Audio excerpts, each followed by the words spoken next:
Hello, Jarl. How are you today?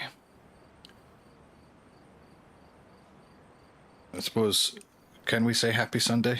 Is there such a thing as a happy Sunday? Of course there is. It's recollecting the end of a good week, eh? Well, hope you're doing well, Jarl, and thanks for joining the stream. It's not such a long flight. Going from Atlanta to Minneapolis-St. Paul. I think it's about 2 3/4 hours, I believe, wheels up. Actually, not even 2 3/4 hours block to block. Oh, happy birthday, man. That's awesome. Happy birthday to you. Hope you had a good day today. How's the hardware tiller development?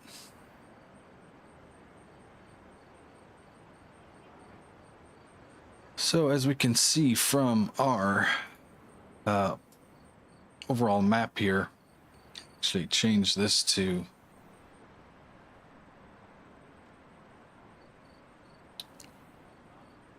satellite here for a moment. So Atlanta's operating, winds are coming from the east, but actually in real life they are departing and landing to the west. So we're going to be planning for 26 left, no VATSIM ATC in the area. So things are at our discretion here to a large degree. 26 left departure on the pencil departure. And as you would expect, pretty much making a right-hand turn on departure, heading more or less north, eventually heading northwest through the states of obviously Georgia. Is the one above Georgia again? Oh, Tennessee, of course. Kentucky, clipping Indiana, and into Illinois, Iowa, and then on into Minnesota. Like we said, just a little over 2 hours, wheels up, wheels down. Looking at the flight plan here, we are operating November 950 Delta Zulu aircraft. This is the 737-900ER. Our call sign today is Delta 2654. And we have cost index of 23, which is kind of moderate, I suppose, and air distance of 873 track miles. Our estimated takeoff weight 160.4 thousand pounds. That's about 27,000 pounds below the maximum. And our estimated landing weight about 10,000 below the maximum. Out of about 180, well, out of 180 seats, we have 164 occupied for this flight, giving us a zero fuel weight of 139.7 thousand pounds. Average winds on the journey, more or less from the west at 34 knots. So there will be a bit of a headwind component for basically the majority of the flight, but not such a large component, maybe 20 or so knots of a headwind. We'll be carrying block fuel of 21,100, or approximately 21,200 pounds, with the finished reserves plus the alternate of 6,000 pounds. But we're only going to burn 13.1 estimated on the trip itself. Route is the Pencil 2 to Emma, and then through a series of direct waypoints via fixes and the Iowa VOR. I'm getting to the Bloom 5 arrival, planning for 30 right. Again, we'll monitor the winds and real-life procedures on the arrival into Minnesota, because the winds currently are out of the east-northeast, albeit fairly mild on the knot count.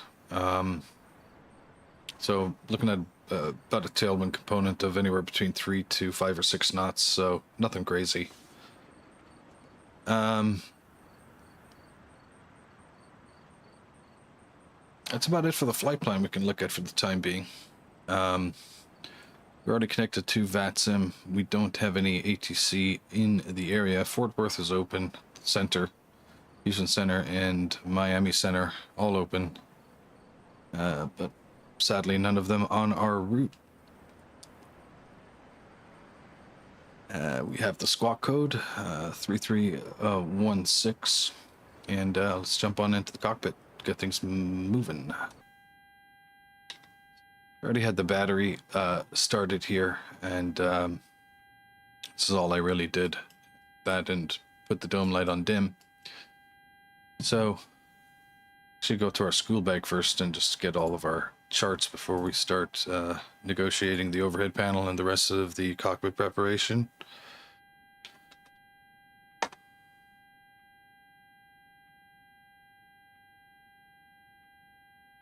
How we doing, Gerald, on your tiller project? Hope that's coming along good for you. Last time you put stuff in the chat, I think you were talking about getting ready to paint up the body of it.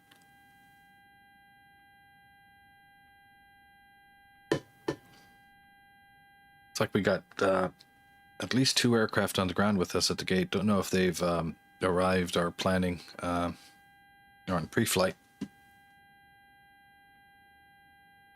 So like we said, we have the pencil departure, pencil 2 to be precise. And I'm going to pull up all the charts first before we go and get the aircraft ready, and then we'll go through the taxi departure briefing. And while we're at it, we'll probably do a quick glance over the arrival briefing without going into the approach briefing and taxi briefing on arrival.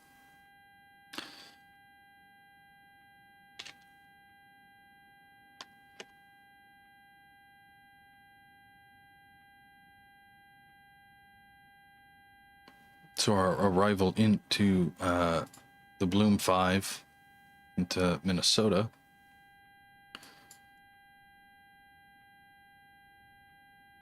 Just making sure I have the transition point here.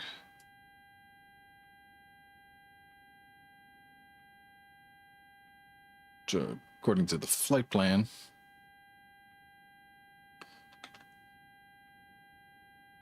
an OZO.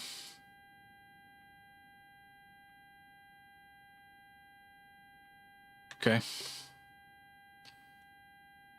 And pull up 30 right ILS chart. Actually, you know what? We'll try to do something different. We'll do an RNAV. Let's do an RNAV. Is there an RNAV Zulu for 30 right? Yes, sir, there is indeed. RNAV Zulu 30 right.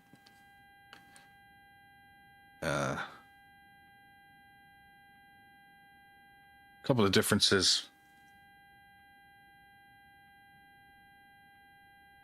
in how the RNAV and the ILS approaches differ from each other. So we'll probably take it from Groves as the initial approach fix, but we'll keep that chart up, and we'll just get the rest of the school bag together and make sure we have all of our books for class. And so that's the arrival. Let's get the airport chart. Hey, Vintage, how you doing, man? Yeah, it was a good weekend. Babysitting kids for 2 days, so which is why I didn't stream on. Certainly didn't stream yesterday. I don't think I streamed on Friday. Hope you had a good weekend. Hope it's still going good. I got the airport chart for Minneapolis and parking gates chart, and that should be all we need. So we have it's honestly, it didn't suck at all. The kids are great. I love playing with them. 2 and 8, 2-year-old and 8-year-old, 2 boys. Great kids. Okay, let's go through the overhead flow. Actually, before we do that, I should really get a checklist together. Should get one printed and laminated at FedEx. I'm a bit of a old-fashioned when it comes to having checklists, but I don't have one for the 737s, would you believe? But we'll just take a look at our hardware here, and thrusters are idle. Speed brake is retracted. Flaps are retracted at 0. Park brake is off because we're on the chocks, and fuel cutoff switches are in the cutoff position. So everything looks dandy there. Okay, now we'll go through the overhead flow. We're not going to be using any external power. We'll be going straight to the APU. So in preparation for that, we will take the forward right fuel pump to the on position.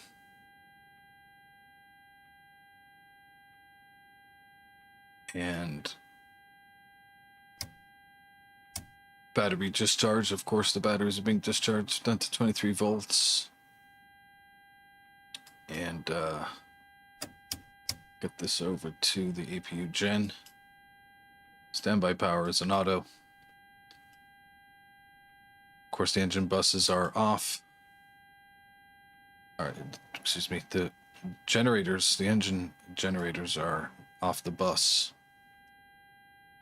Okay, everything looks good there. Put the panel brightness at 1 click.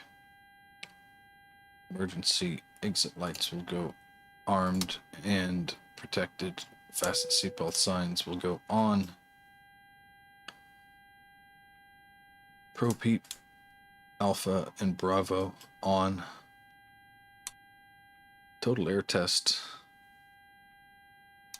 Quite sure what that ever does, but I'm sure the ICAS is probably coming up with a message. Anti-ice is all off, which is okay. And turn the engine 1, engine 2 hydraulic pumps off. Maliki, how you doing? Welcome.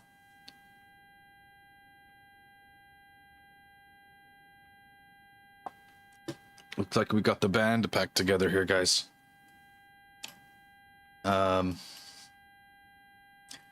Into the pneumatics.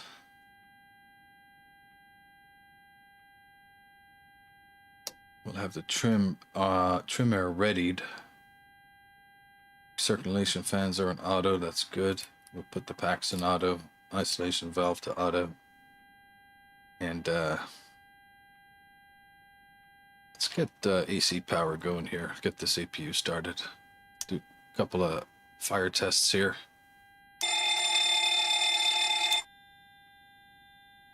I love that little ringing after the test is complete. Very, very nice attention to detail and the soundscape there. Okay, let's fire up the APU.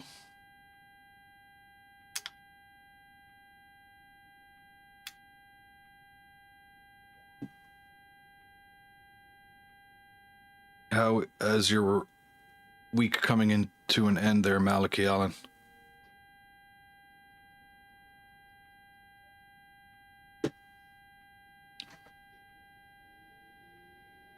EGT is on the rise. While we wait for that to do its thing, we can get our FMCs, at least one of them, kind of readied here.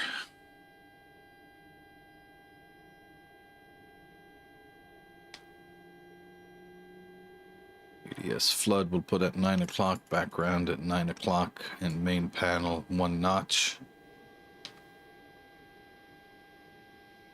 we'll put the pedestal panel brightness on 1 notch and leave the flood at around 9 o'clock as well.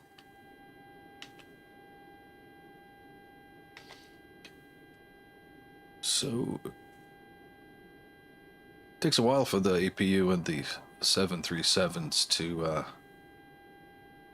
start to push some reliable AC.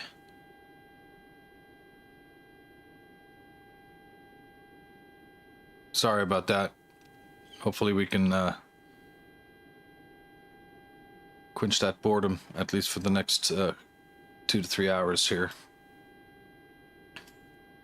Okay, so AC power characteristics look good. We'll accept that.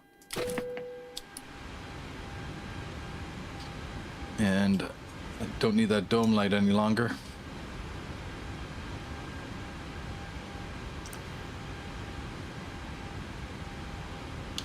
Cruising altitude for the flight is 340, so we can set that into the pressurization panel.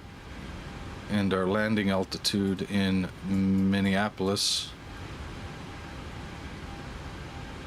Touchdown zone elevation is 822, so we'll set that to 850. Pressurization panel is in auto, which is good. And navigation lights are on, and the logo light is on. So overhead panel looks okay. Go up to the nav, or the IRSs, and put both of them to the nav position. And jump down to our FMC. Reference airport is Kilo Alpha Tango Lima. Position 3338 north, 8425 west, 3338 8426. So we'll take our GPS and plop it right in there.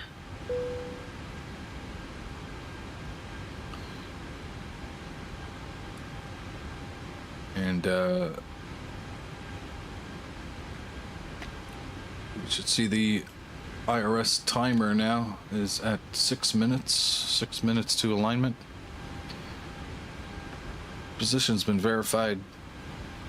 And go to the route page and Kilo Alpha Tango Lima to Kilo Mike Sierra Papa 01. That's the file name that was generated from SimBrief. We put that into the company route LSK number 2. And departure runway 26, which is correct. No VATSIM ATC controlling the airport right now. We are Delta Alpha Lima 2654, I believe. Just have to confirm that.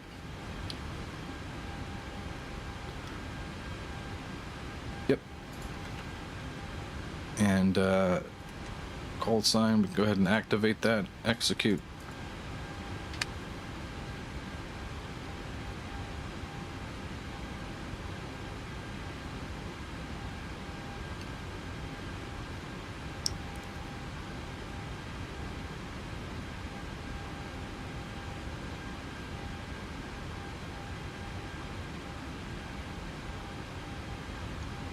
Yeah, I'm pity I missed the railroaders on Friday.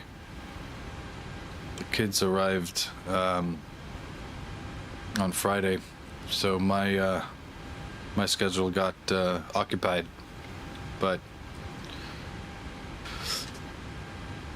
I'll try to get the next one, that's for sure. Okay. FMC route is in. We'll put the navigation display into plan mode so we can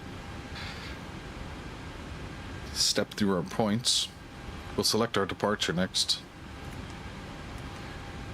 So we are on the Pencil 2 to Emma from 26 left. Execute that. And the arrival into Minnesota is the Bloom 5 from Minoso, and we're going to go Arnav Zulu 30 right. And Groves will be our initial approach fix, so we'll go and execute that. And we'll go to the legs page now and step through those points. It's a good time as any to cross-reference these against the charts, just to make sure the speed and altitude constraints, if any, on the chart are corresponding to the FMC, and if they're not, then we'll have to adjust the FMC accordingly. So 26 right, so no altitude restriction per se on the fixes of the departure, but our initial clearance altitude is 10,000, so we can set that in the MCP.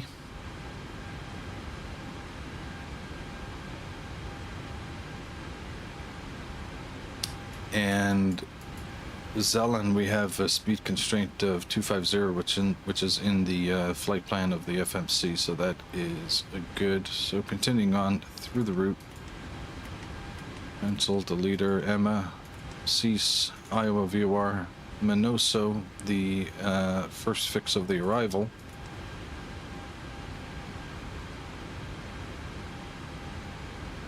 Opie at flight level 240 or above.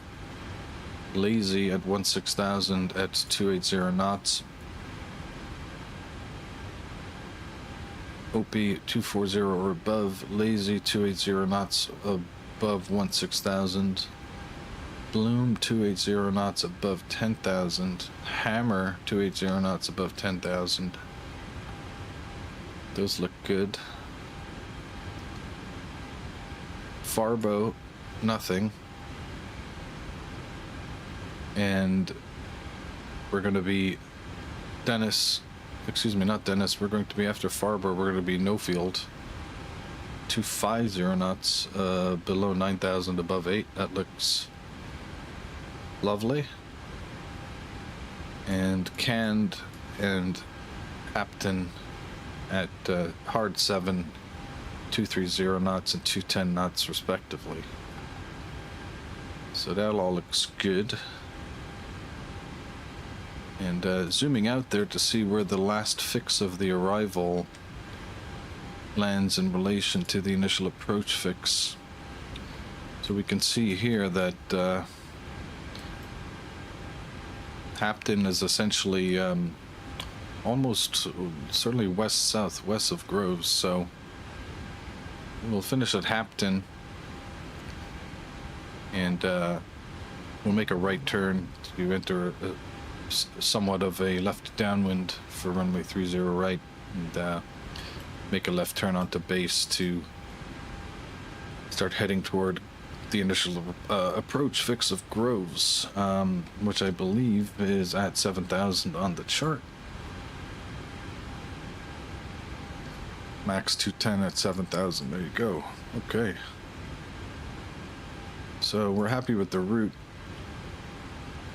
Gonna get the folks on board here. Airside services. Load the OFP. Turn the packs on. You can have a look at the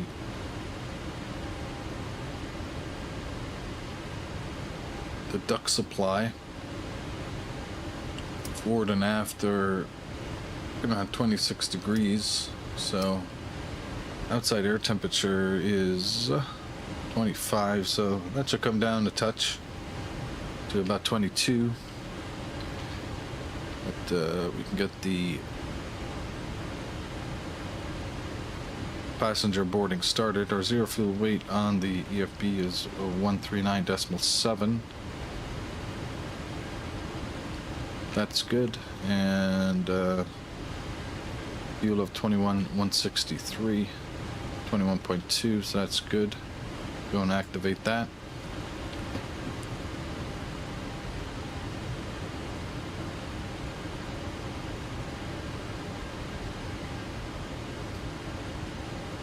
And we can start getting some things into the FMC regarding weights and start working on our takeoff performance numbers.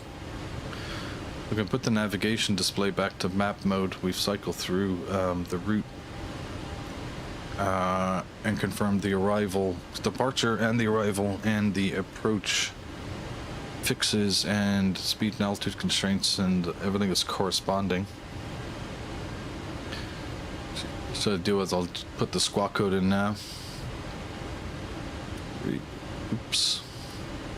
3316.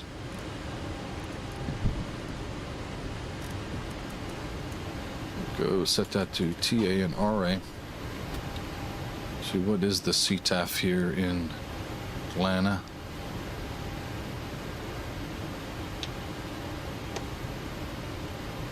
$19.10. Pretty close.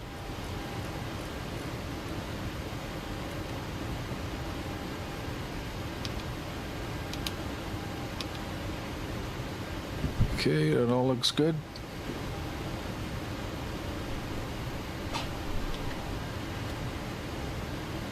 And to our Parf Init page, 1 of 2. Cost index for the flight, according to the flight plan, is 23.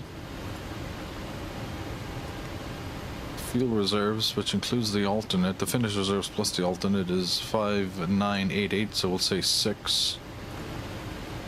And our zero fuel weight from the EFB is 139.7.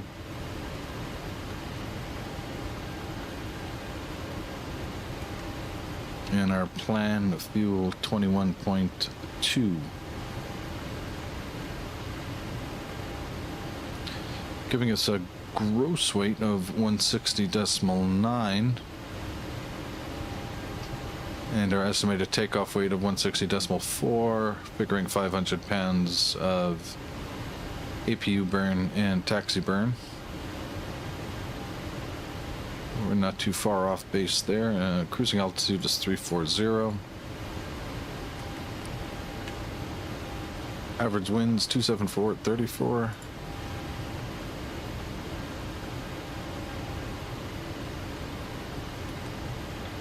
And our top of climb outside air temperature,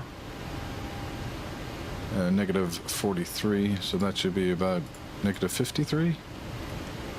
A little too high, negative 49, negative 46. There you go. Transition altitude, flight level 180. Yeah, perfect. Page 1 looks great.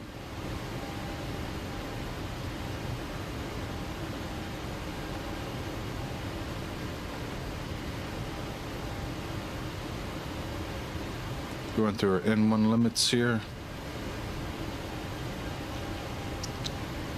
Let's keep an eye out. Okay, cleaning is done. Cargo is loading. Cargo is actually just loaded. Refueling is ongoing, so I should get the signal to take the packs on board in a moment.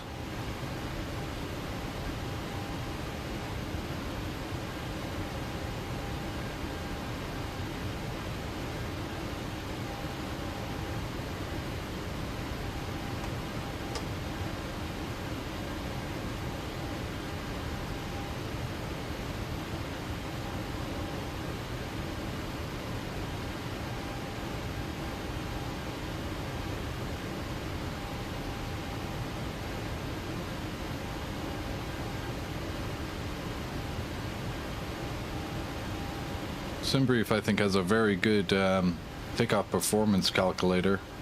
There we go. For packs boarding, set no smoking or the chime to on or auto. So we'll set it to on. And our packs will start coming on.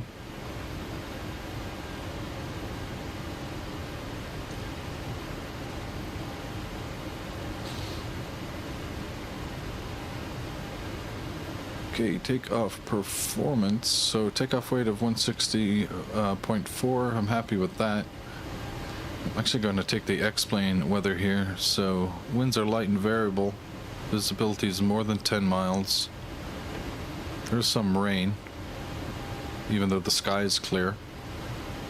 And temperature is 25, dew point 21, altimeter 3014.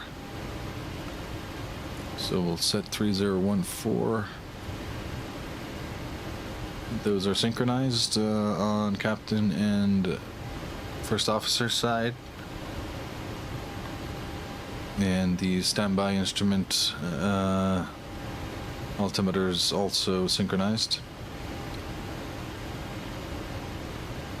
So we are good with that. So we have flaps of 5 takeoff. Derated takeoff of a TO1 with a select temp of 32. So we're going to go takeoff 31, select temp of 32 Celsius.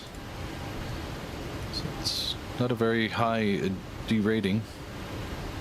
As you can see, the N1 is quite high, 94.6.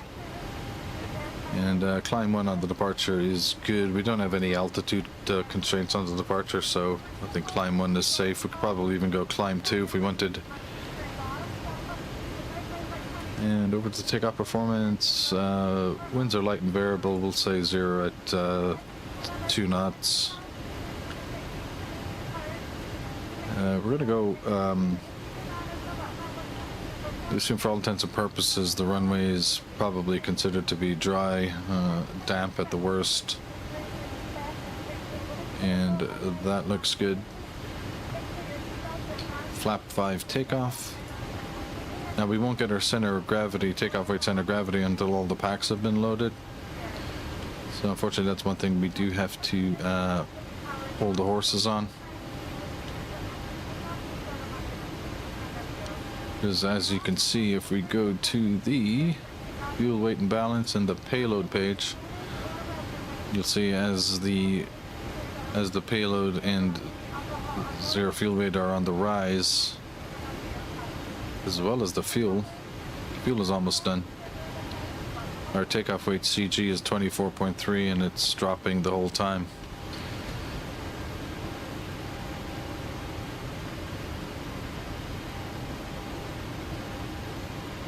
It's actually, but because fuel is coming on, it's kind of skewing the takeoff weight CG, but once the fuel is complete, we'll get some more consistency in the takeoff weight center of gravity changes. Because right now the takeoff weight CG is rising and falling because fuel and packs are being loaded at the same time.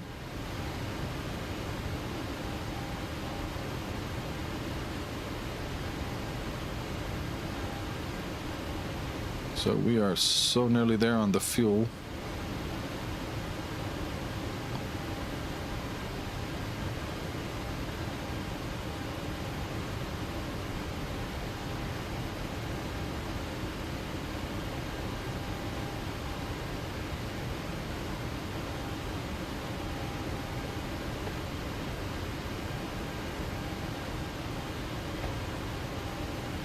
Okay, fueling is complete.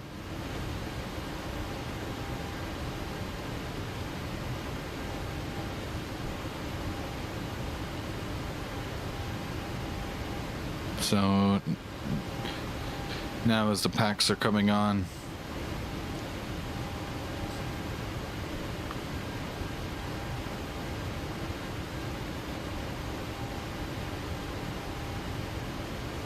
we're experiencing a slight reduction in the takeoff weight center of gravity.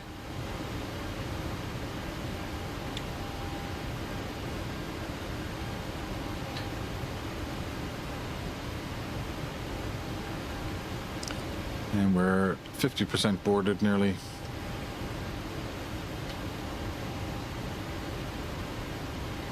IRSs have aligned. We can put the yaw damper to on.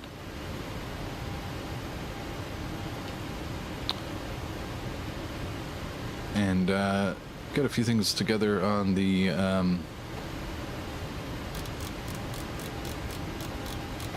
mode control panel.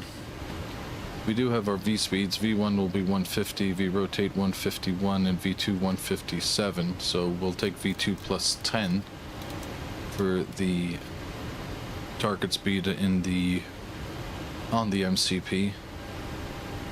We can go and put our flight directors on and arm LNAV, since we have been aligned on the IRSs. We'll use the first officer's FMC as well.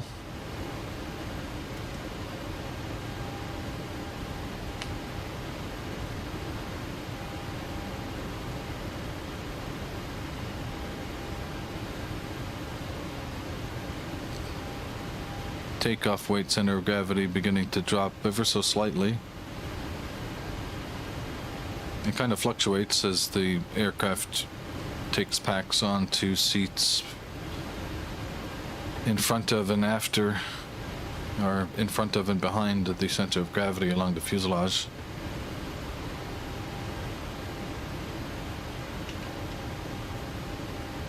The overhead panel looks good.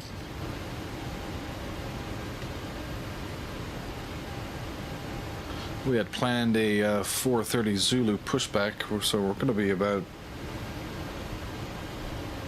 10 to 15 minutes late for that, but that's not so bad.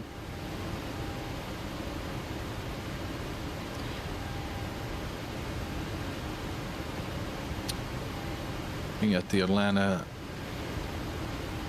chart here, we are all the way west on the Tango concourse, and we'll be pushing back with the tail facing south as runway 26 is 26 left is on the north side, and usually it's Foxtrot to Echo, so we'll just take Foxtrot all the way down, and it essentially converges with Echo at Golf. So we can plan our pushback.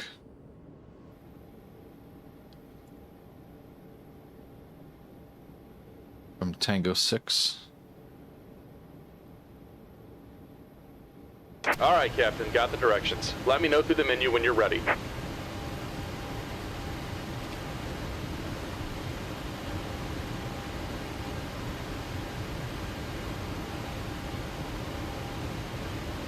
%82 boarded.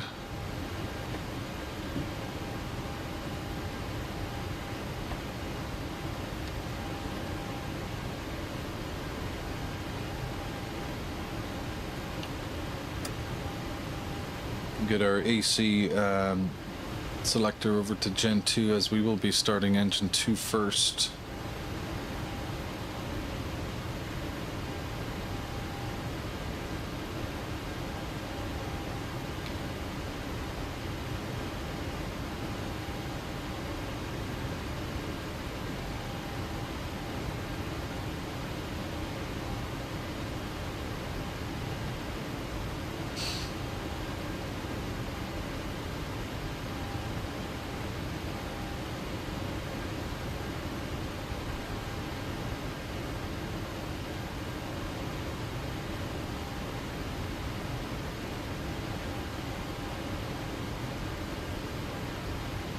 %93 boarded.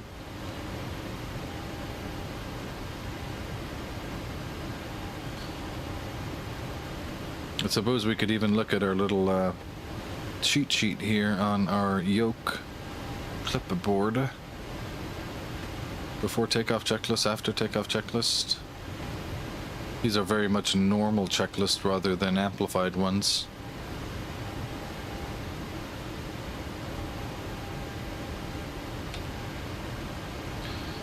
%, 99%,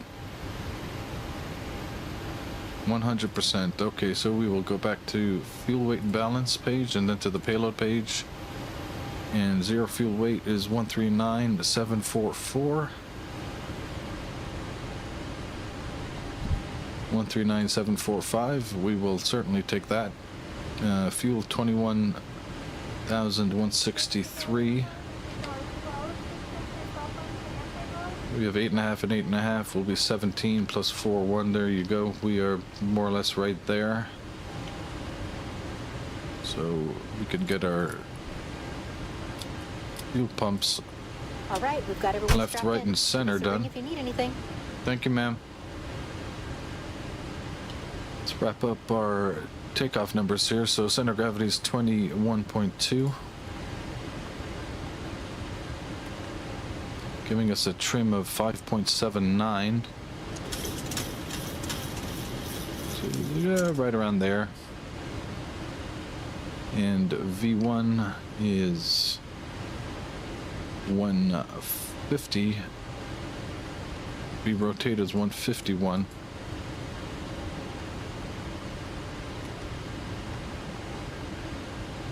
And V2 is 157. Takeoff weight 160.9. That's a little bit on the heavy side, but because we're going to burn some fuel off, but that's not so bad. Okay, so weather. Weights are done. Weather is on board. Altimeter 3014. Winds light and variable. Visibility is good. Runway might be a little bit damp, but certainly not wet. Route is in and confirmed, and performance numbers have been done. Cockpit preparation is more or less done here. Get the window heat on. Gates clear. Great news, Captain. Your tow's coming. Request the tug. We can get the hydraulic pumps on now.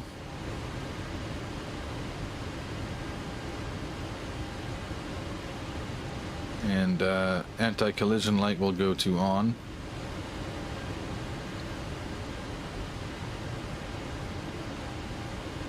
All right. Looks like the doors and hatches are closed and we're ready to connect. Okay, active radio. VHF 1 is 119.100, which is consistent with the CTAF frequency.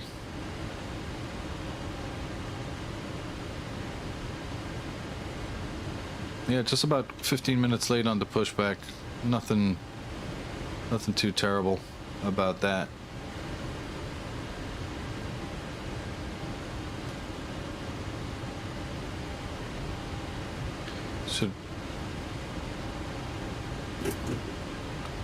I need to change some of the presets in the EFB.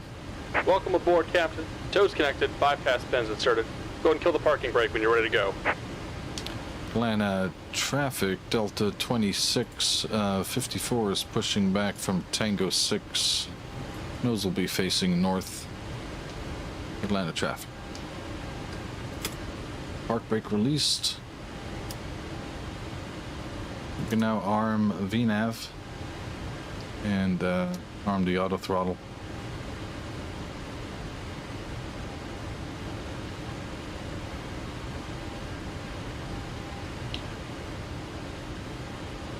Here comes the pushback. Light them up.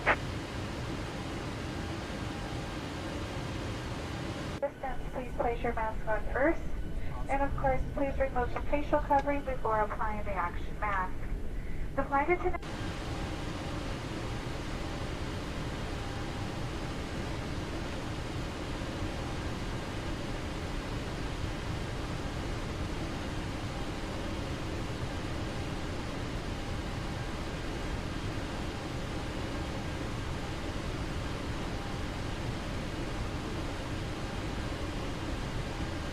All right. It's like a good night to fly. You can get the wing lights on.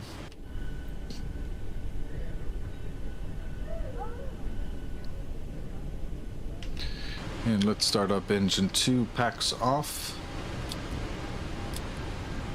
We need that precious high pressure hot air from the APU bleeds. Ground.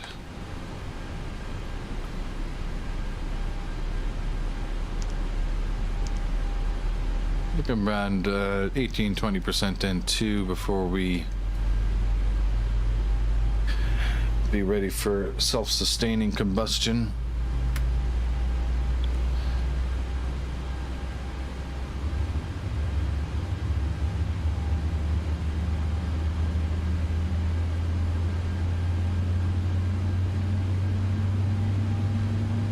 Just about done here. Go ahead and set your parking brake. Park brake set. And we're disconnecting the tow. Give me just a moment.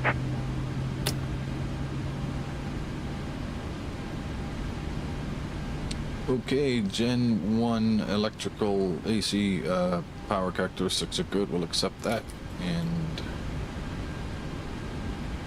we'll put it to continuous and start up engine 1.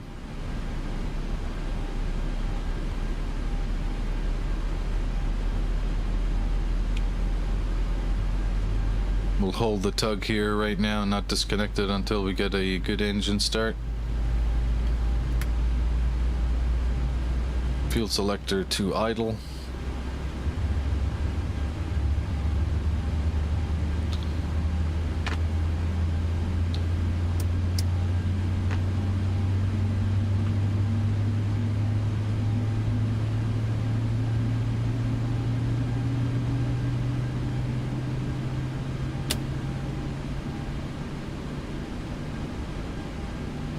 Okay, that is also good power characteristics for Gen 1. We'll accept that.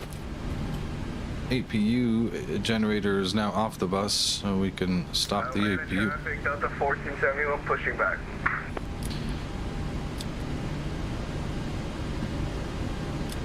APU bleed off, packs are back on. Disconnect the tug. And of course remove the gear pin. And engine start selector in continuous for critical phases of flight, including the taxi.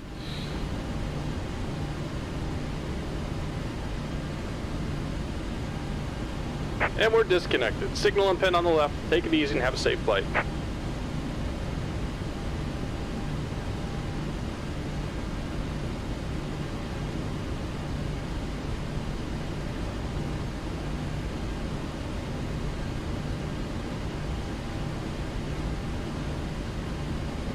Go flaps 5.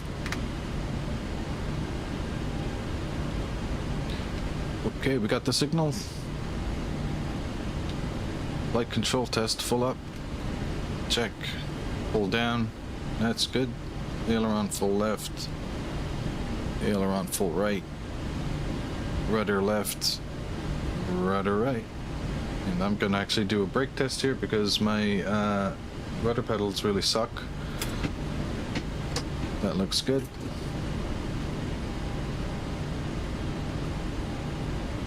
Taxi light on. Let's make the old announcement here. We are just about 2 hours 10 minutes wheels up, wheels down vintage, so we're probably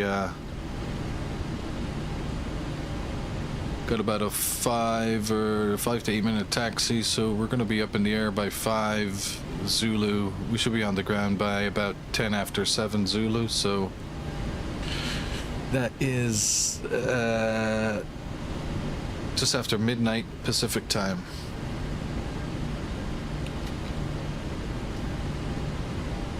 Atlanta traffic, Delta 2654, taxiing to runway 26 left via Foxtrot and Echo, Atlanta. Park brake released.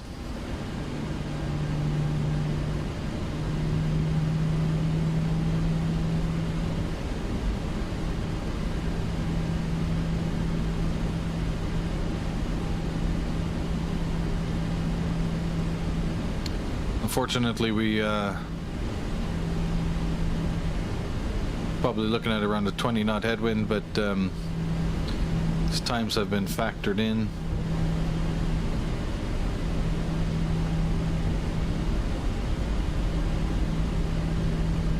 FMC has us at 6:55 Zulu, so just 5 minutes before midnight Pacific time. Okay, the cabin is secured. Have a good flight. But I think if I put the winds in,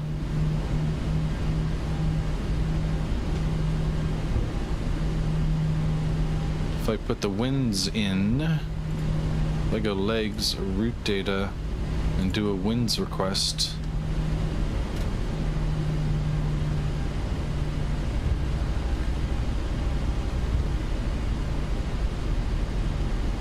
And gotta watch out where I'm going here. I can load those and execute and go back to our progress page. We now have an arrival time which is 3 minutes slower at 6:58 Zulu.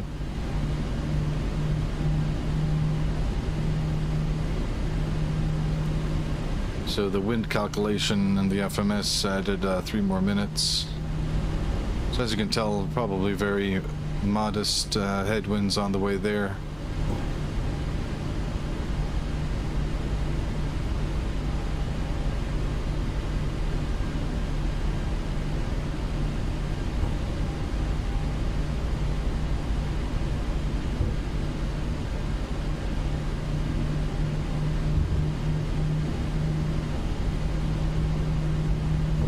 It's good to be back flying after a couple of days off. 1471 taxiing running 279.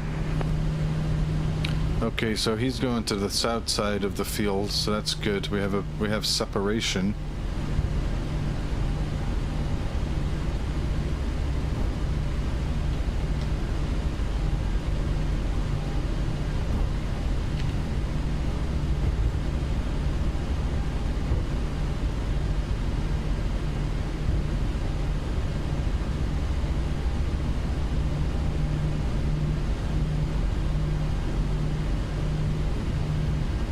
I love flying an X-plane at night.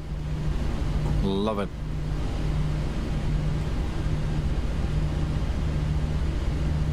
I'm using an OLED, an OLED monitor, folks, and the OLED monitor pixels are not backlit like the other types of flat screen monitors. So when a pixel is black, I mean it is black. It's not a very, very dark gray, it is black. Which was an absolute massive game changer for me getting the OLED.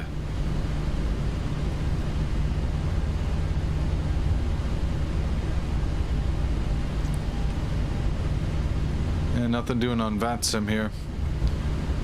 I guess the controllers are certainly taking the Sunday evening off. Maybe it was a busy day in VATSIM this weekend. Or a busy weekend in VATSIM, I should say.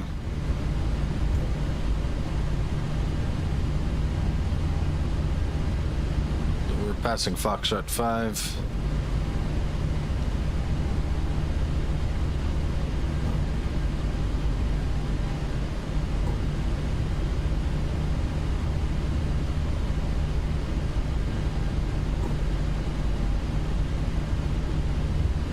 Check the X-plane weather here.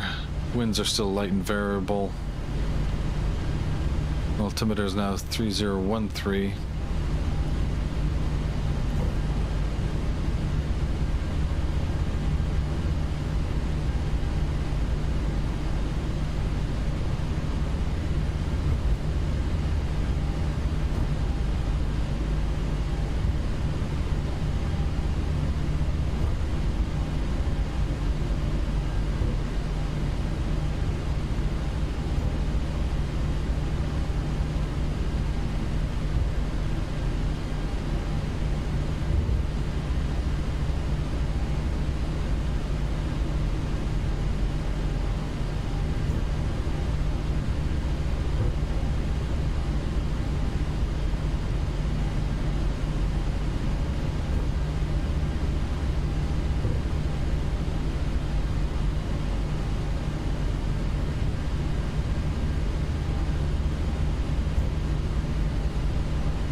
So we got our company aircraft on taxiway Mike heading to 27 right. I'll probably get off. Well, actually, we're probably going to go off roughly the same time as each other.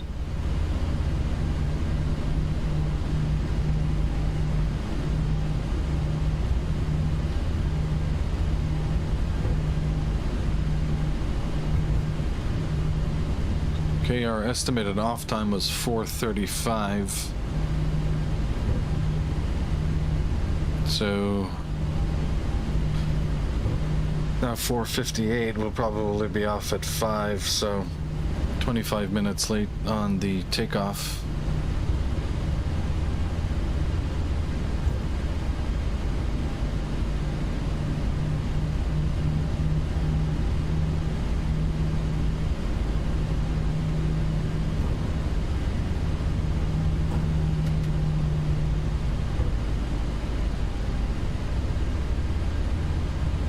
Windsock looks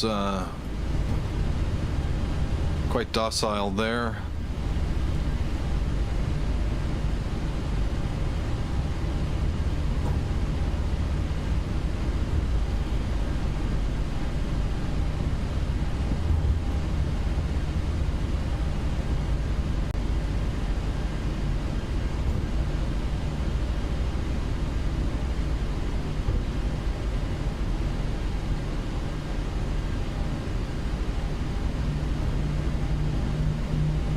So nothing on the approach path into 26 left or 26 right. Atlanta traffic Delta 2654 lining up and departing 26 left. Atlanta traffic.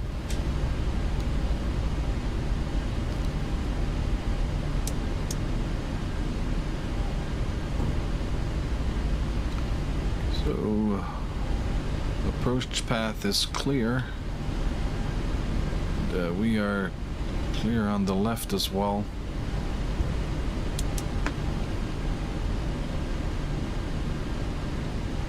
Atlanta traffic, Delta 1471 lining up 27 right.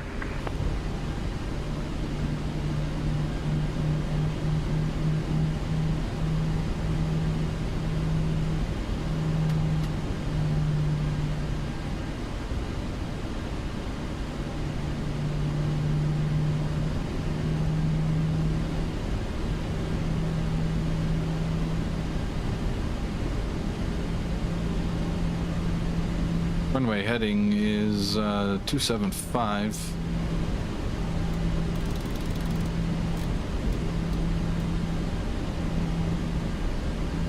Atlanta traffic Delta 2654 is departing 26 left on the Pencil 2 departure to the north. The Atlanta traffic 275.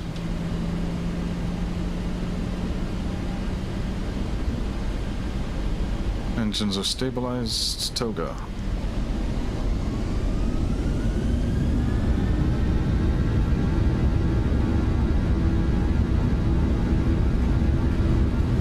Atlanta traffic, Delta 1471 departing 27 right, Atlanta.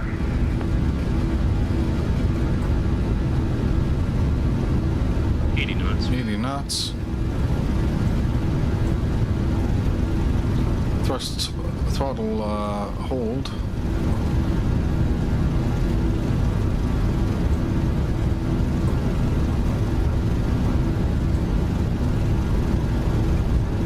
V1. V1, Rotate.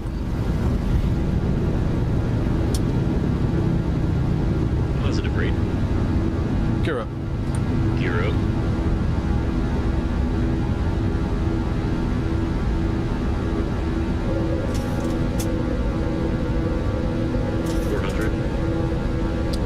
VNAV speed.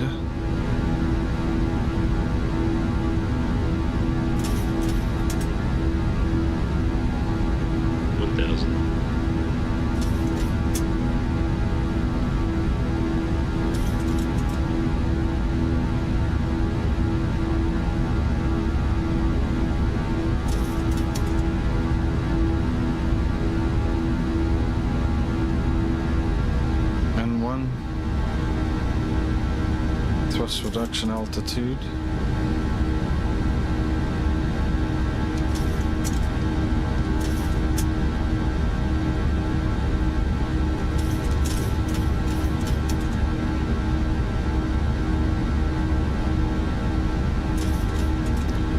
Do we have our company out there? Can't see them. Almost a parallel takeoff there, which is always pretty cool.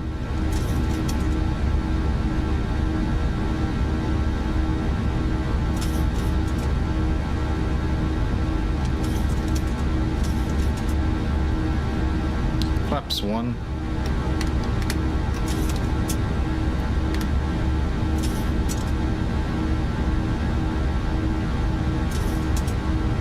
We're just under 3 miles from M-Pass. Flaps up.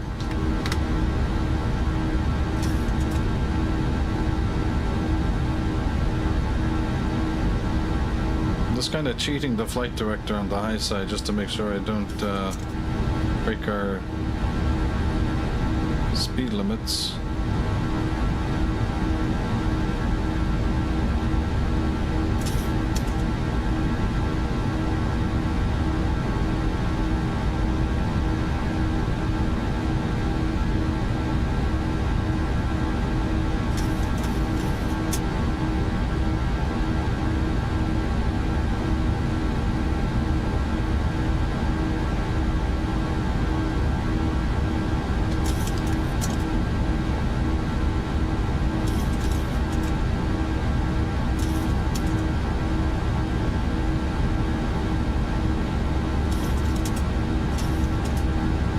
I think we're pretty good with that, Command Alpha.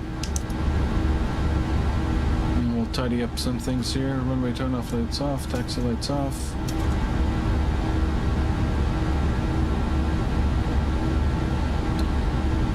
Okay, the TCAS looks clear. We will allow ourselves to go up to our cruising altitude, 340. We are in VNAV speed, LNAV and N1. Mr. Farf, how are you? Welcome to the stream. Glad you can make it. Don't know if you caught the takeoff there. It'd be good if the chat was time-stamped. But yeah, as you can see, we're just on the departure out of Atlanta.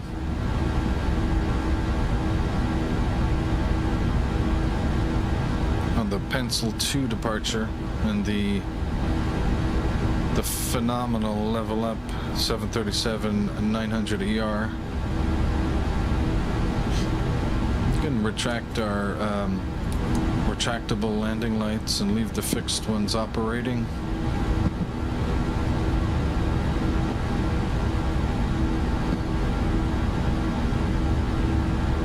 As we cross 10,000 feet, our fixed landing lights can go off, and engine start selectors can now go off.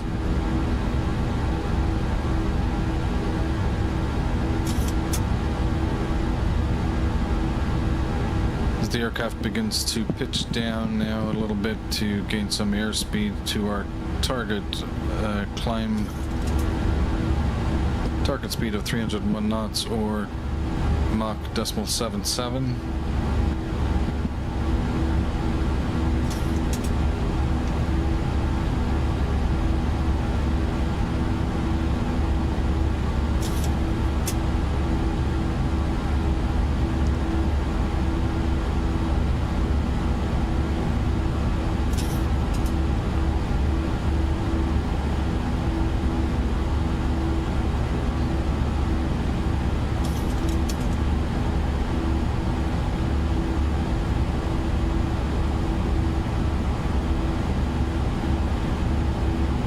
Just having a look at this normal checklist that's on the yoke clip pad.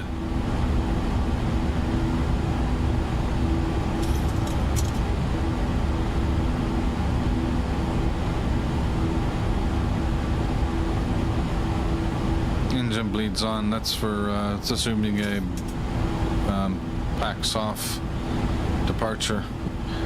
That's when you really need every single drop of power.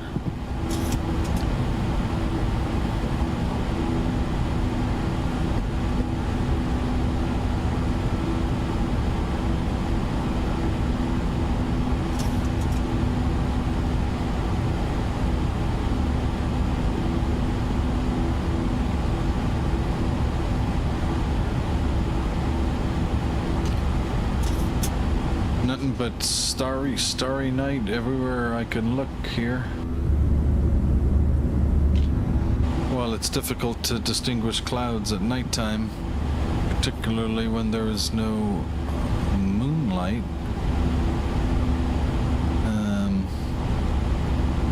It looks like there's a little bit of cloud cover on our way here, but it looks very, very wispy.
What we should do in the next stream is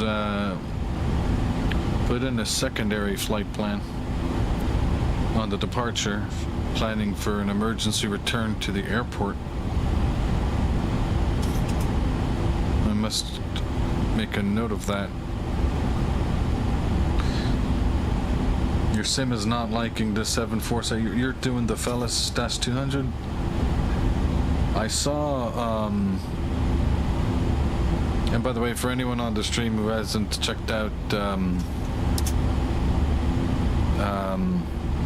Combined Fleet, Shane over at the Combined Fleet YouTube channel,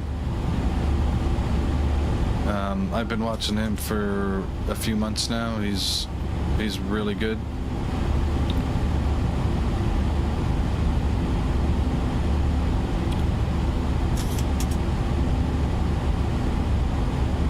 But I must make a note of that for the next stream to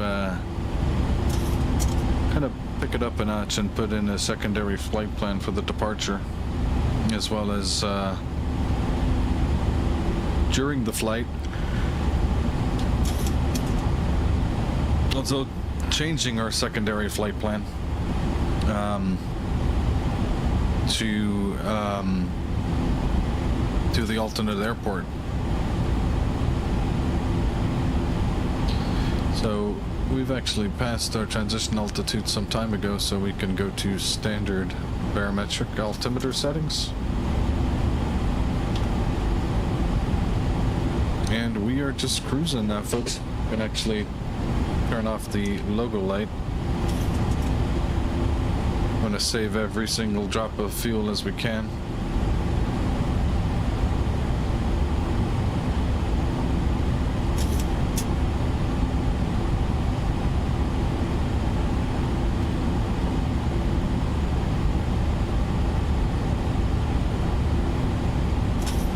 Absolutely love the lighting inside this aircraft. What the folks over at Level Up did to get this night lighting ambiance is phenomenal.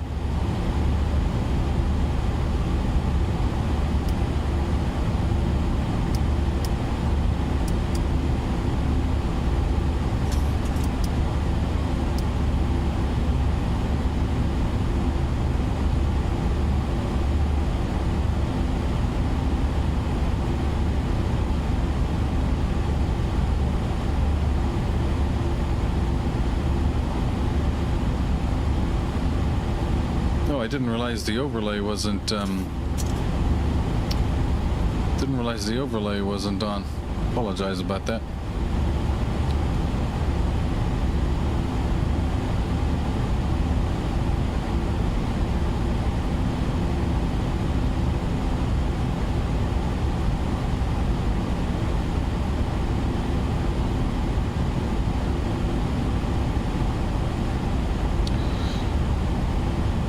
So given the departure time of probably either right on 500 Zulu or maybe 501 Zulu, we have an estimated arrival time of 7 minutes after 7 Zulu.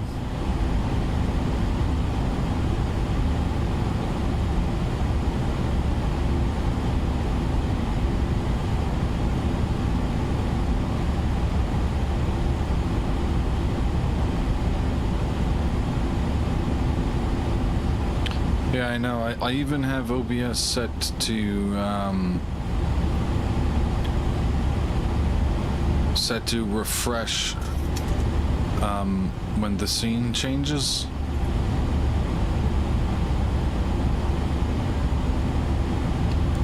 So when the browser becomes active, which it should be because there's all new telemetry data being written to it. I actually have my code writing telemetry every 1/5 of a second, so the numbers aren't changing faster than our eyes can see them. Okay, looks like we have traffic on the TCAS here.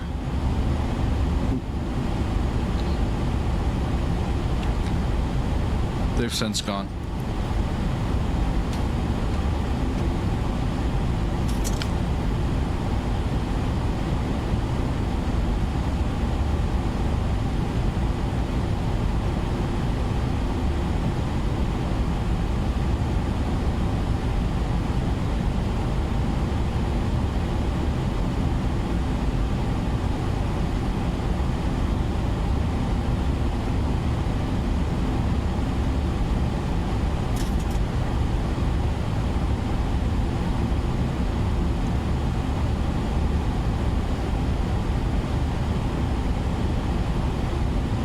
We can just sit back and enjoy the flight.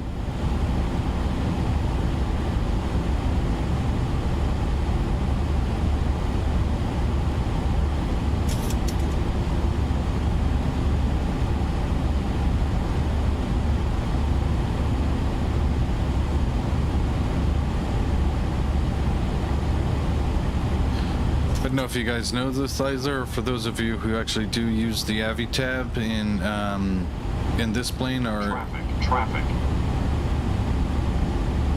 Woo. Look what we got here. These guys must have just snuck up on me.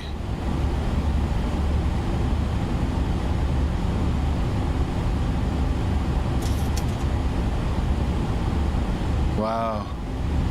Look how close this is, boys.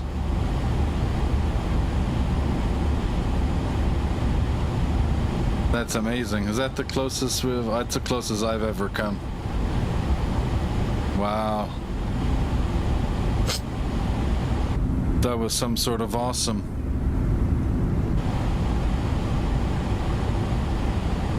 Man, my TCAS had that traffic and then dropped the traffic.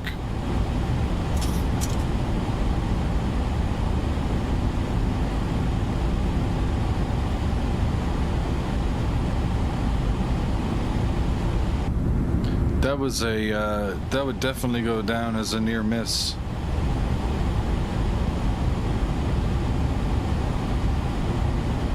Okay, so we just tested the TCAS audio alert.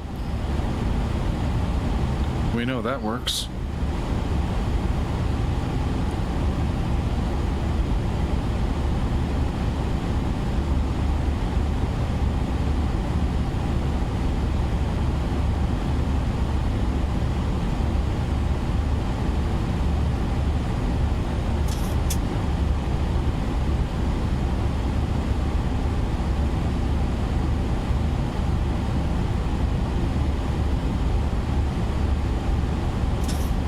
But like I was saying before we got spooked with the traffic, is for those of you who use AviTab, of course not just on the 737, but any airplane. I don't know if you guys know this, but you can go to the routes page of AviTab, and excuse me, not routes.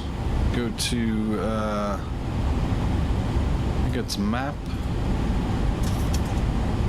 or where is it again? It's a bit of a different layout here. Oh, and then go through routes, and then go load here, and it'll take you directly to your X-Plane, the FMS plans folder, wherever your X-Plane 12 folder exists, and you can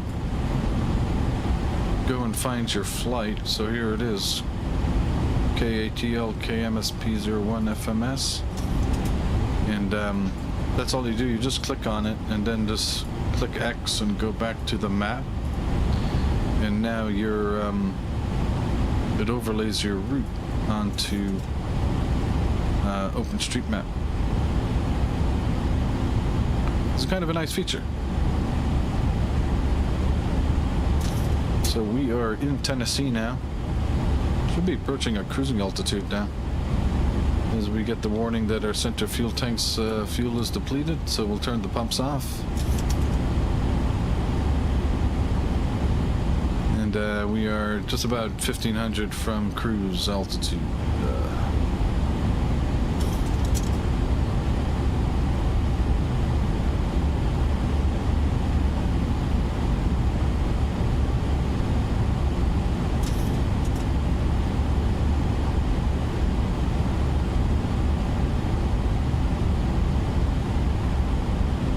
To go.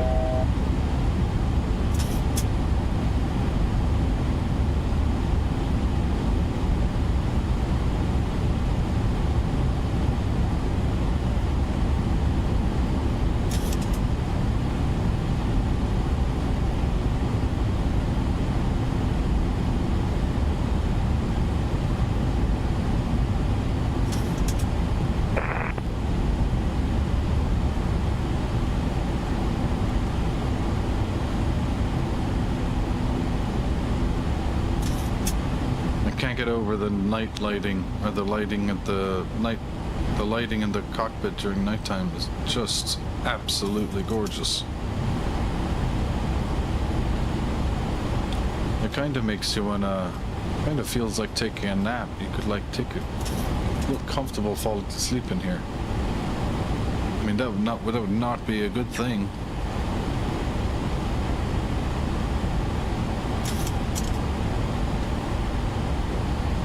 So we're at cruise, so look about 20 minutes to get to cruise altitude, which is about to be expected with the -900ER.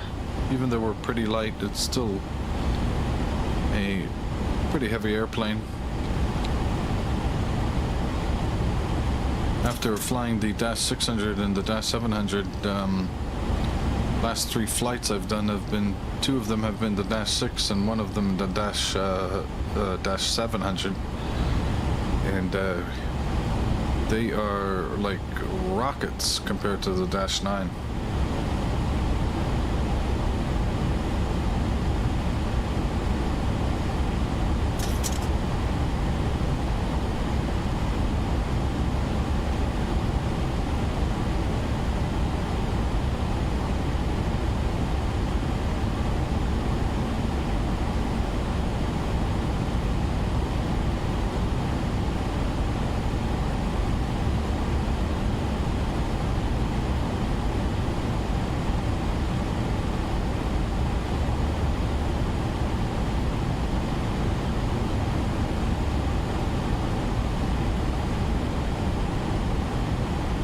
You have to find out where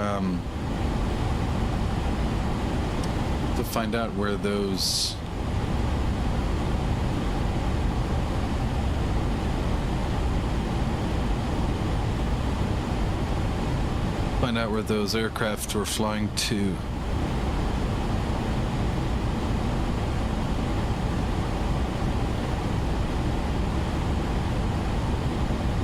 That was a UPS MD-11 that nearly collided with me.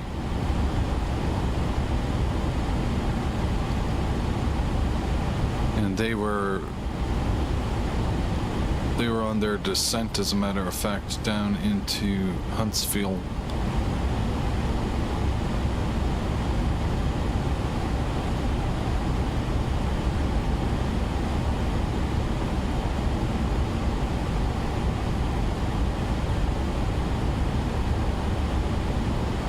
Hey Shane, how are you, brother? Thanks for dropping in. The in-game res is 14, no, the in-game res is 4K, but I'm streaming at 2K. And FPS is 60. I'm not using smooth motion.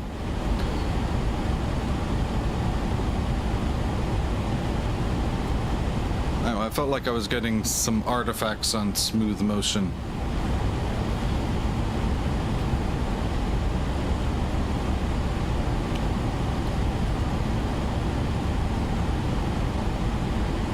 You know, I'm sorry it was, I wasn't able to get more of your streams over the weekend.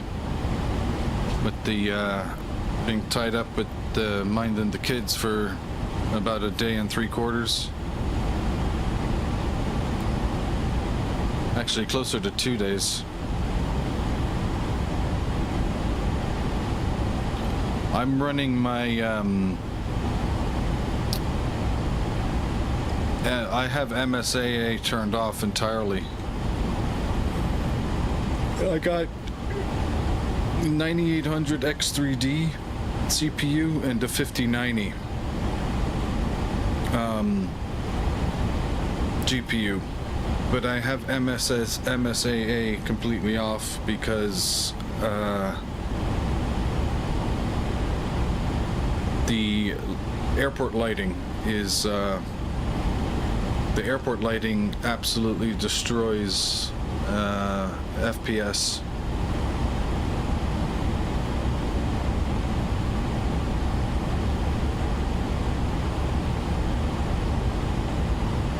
I'm not sure what the physics is behind that, or why I'm sure there's a lot of calculations that need to be done.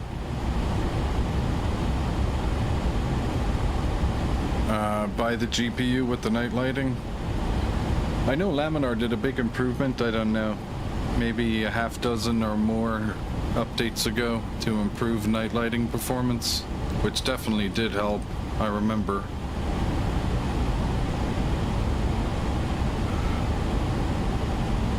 But for me to get 60, consistently get 60 FPS without smooth motion, I can't run MSAA at even 2x. I suppose I could do it if I'm flying during the daytime, but I've just gotten so used to MSSA being off now, it doesn't really bother me anymore.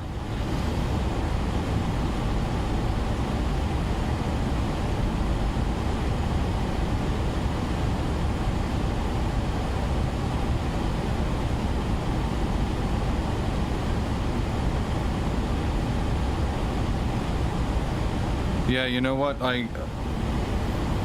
I basically canceled a vacation plan and took those funds to basically overpay for a 5090. Let's be honest about it. Totally overpriced at the time. I don't even know what their price point is now. It's probably still well above MSRP.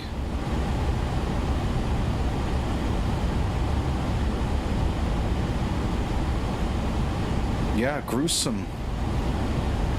Gosh, I remember the day NVIDIA were coming out with the 3080. I think it was right around the time, maybe long before or after MSFS 2020 was released, and NVIDIA this was the first time NVIDIA were going to sell the graphics card from their own website. And my brother and I stayed up. I was on the West Coast, he was on the East Coast. So he was up at 9 a.m., I was up at 6 a.m. for the 9 a.m. Eastern Time release of the card on NVIDIA's website. And it was an absolute catastrophe. The site crashed. And I guess there's a whole bunch of folks out there who were the Bitcoin miners, had either written the bots themselves or had paid somebody to write the bots for them. And the bots went in and grabbed everything. Of course, NVIDIA denied that, but I think they kind of admitted it a week or two later, saying like we apologize for a catastrophe of a graphics card release.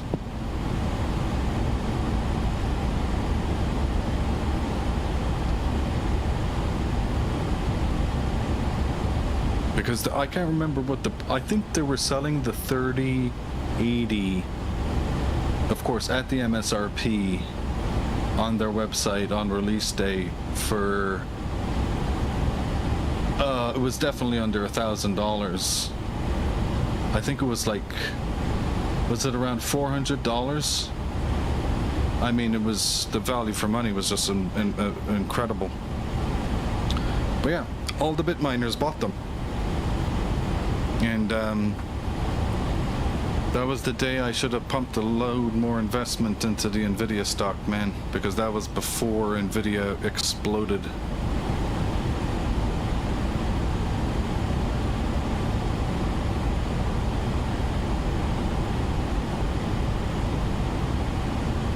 $5080 is still good.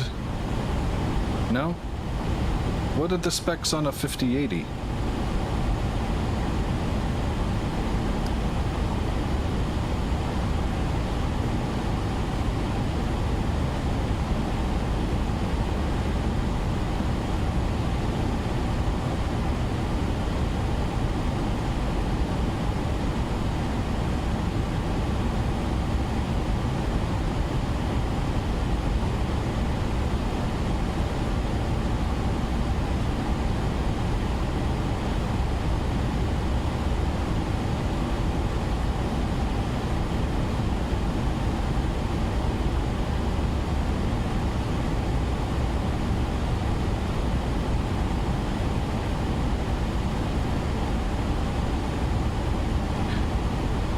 Yeah, my old stack, I had to get a whole new,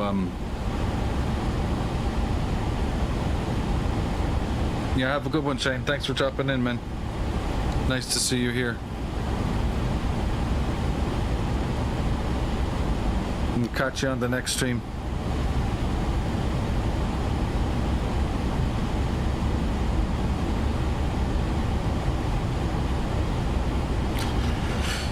I had a 30. My old case was equipped with a 3060 Ti, which is actually a really good card. I mean, I still have the case and the card. But yeah, the 4000 series is when the cards got quite a bit larger and you needed the larger cases.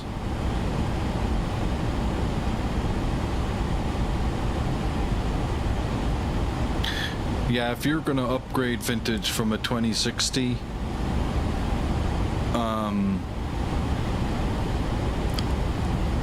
I had a 20. As a matter of fact, I had a 2060, and I bought a 3060 Ti, and it just barely fit in my case. So that might work for you as well. I don't know what size case you have. But anything beyond a 3000 series card, it's going to be brutal. You're probably certainly going to have to get a larger case if you only have a case that is built around a 2060.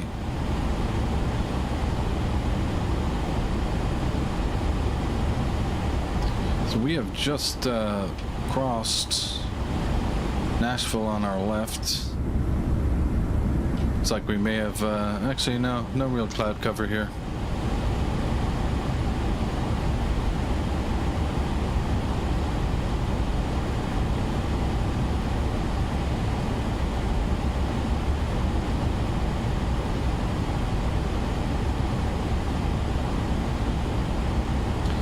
We are directly Iowa VOR. I presume it's Iowa.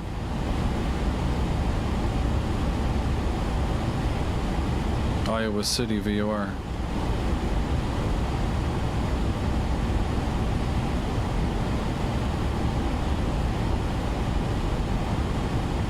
Oh my god. Yeah. How did it get stuck into your motherboard? Did the lever clips on the motherboard snap? And the card just got locked in there?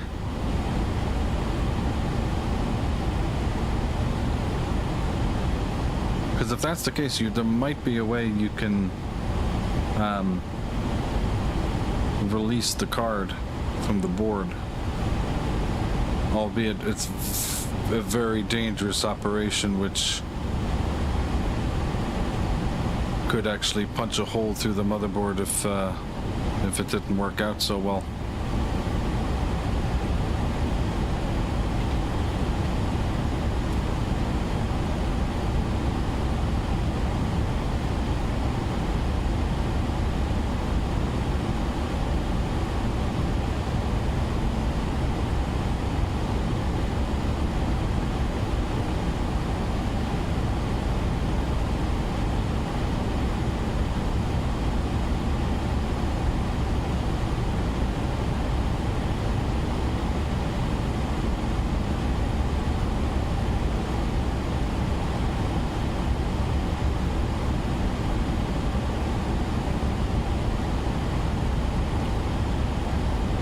I am going to get some refreshments from the refrigerator and use the restroom real fast, and I will be right back.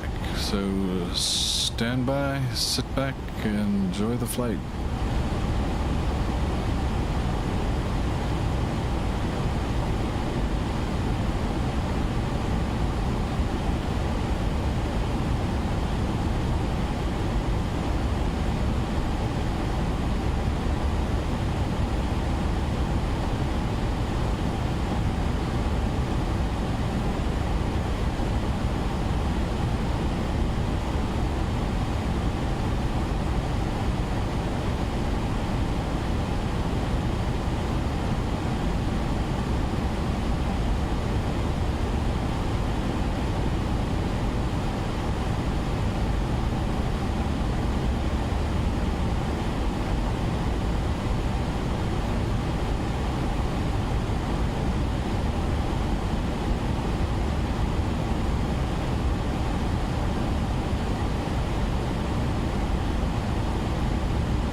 to move away from the Coke Zero, folks.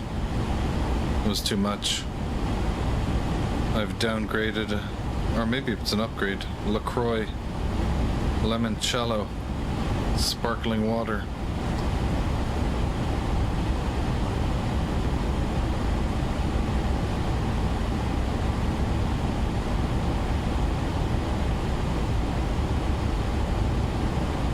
Yeah, vintage, that's what I had figured had happened to you.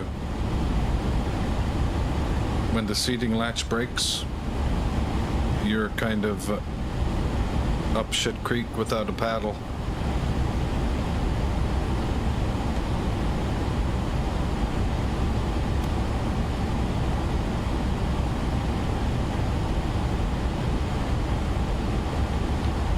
So top of descent is at 6:43 Zulu, which is just under an hour.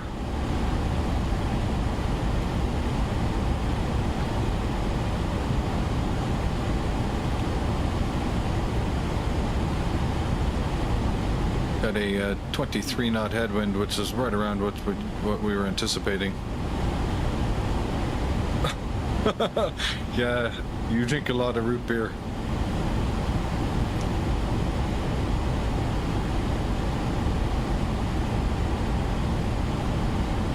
I suppose I was having about 6 cans of Coke Zero, zero caffeine a day. Maybe 8 on a bad day.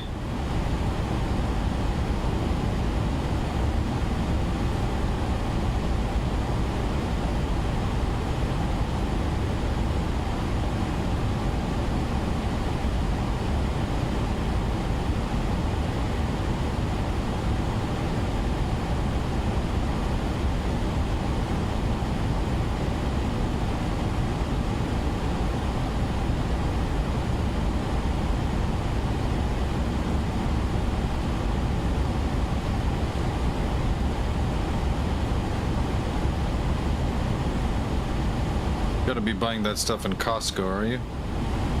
Or wholesalers?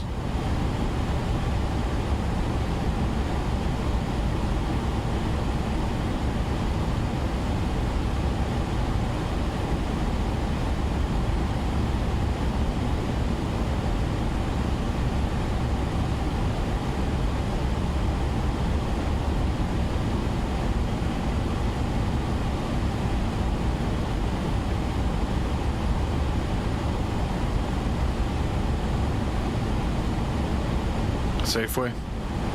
You know what, Safeway is good. I got a Safeway card. Do they do the buy 2 get 1 free? Sometimes they do buy 2 get 3 free.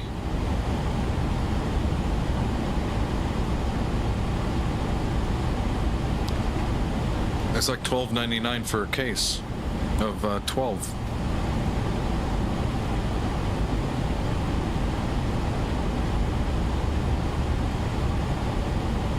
You know, when you know you can go to a supermarket or Costco and get a root beer or a soda for about the price of $1,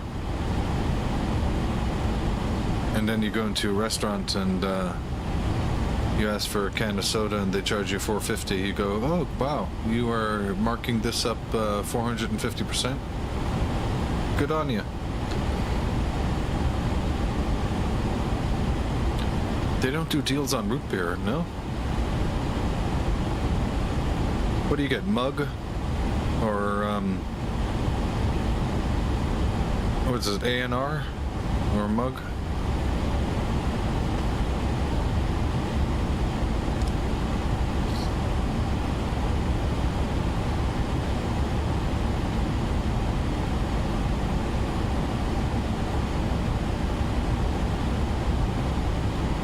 Oh, IBC, yeah. I never acquired the taste of root beer. You know, that is totally an American thing, root beer. I don't see it. I never see it sold anywhere else. I've been to a lot of countries, and I've never seen root beer on sale anywhere.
Oh, I did not know that.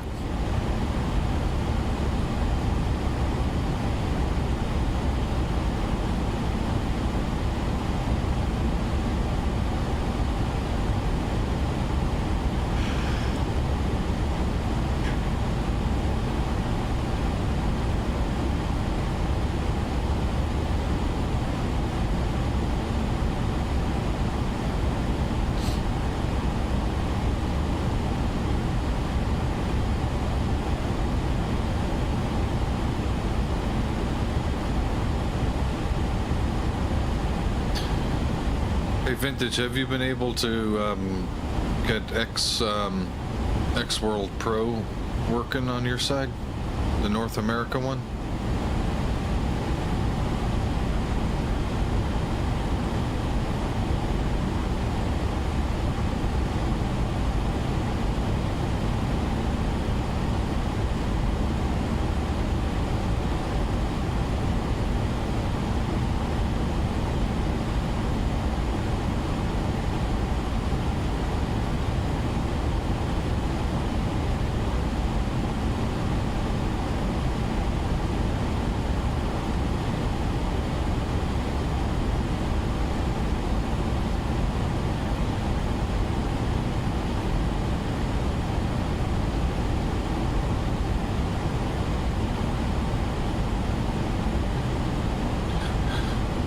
Aside from it being laggy, how would you say it looks?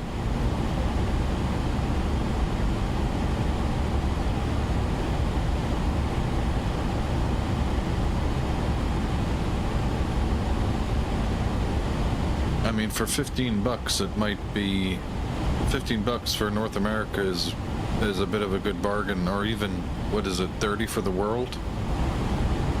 Let's go to Sim Heaven.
Maybe I'll wait for the new meshes. Maybe I'll wait for the new meshes to come out from Laminar.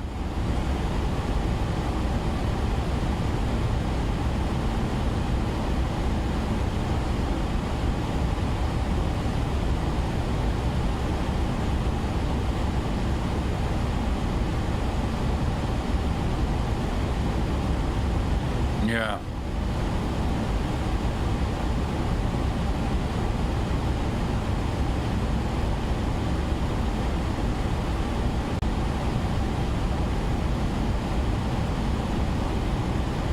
I'm just afraid that if I, spend 15 bucks and then X-Plane comes out with the new mesh release, which they said is going to happen this year, so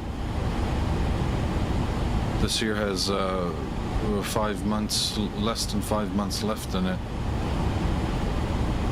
And if they are going to put it out this year, you can be sure they put it out probably before, certainly before the Christmas holidays, where they're going to shut down for 2 weeks probably.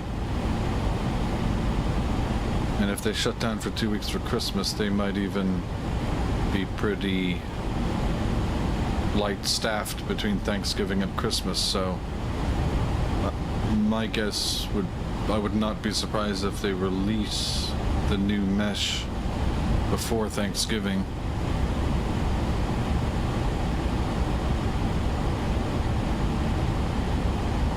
And if that's the case, then that is only 3.5 months away,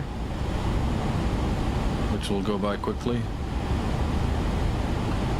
Because I don't want to get sim heaven and then, you know, all of a sudden it looks rubbish after the X-plane update with the revised mesh geometries.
FSX, oh my god.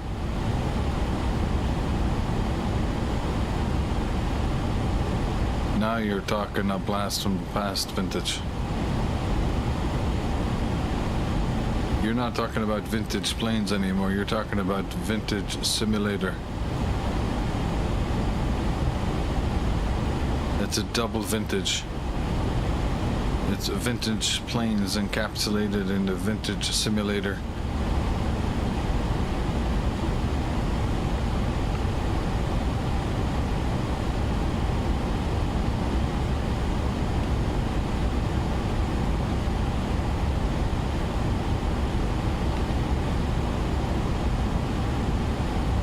St. Louis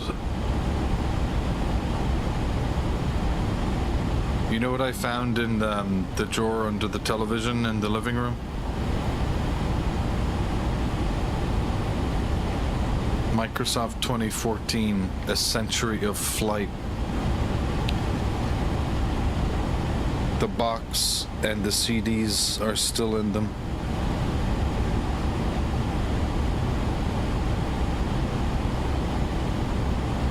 They were also with my X-Plane 10 purchase, which was mailed to me.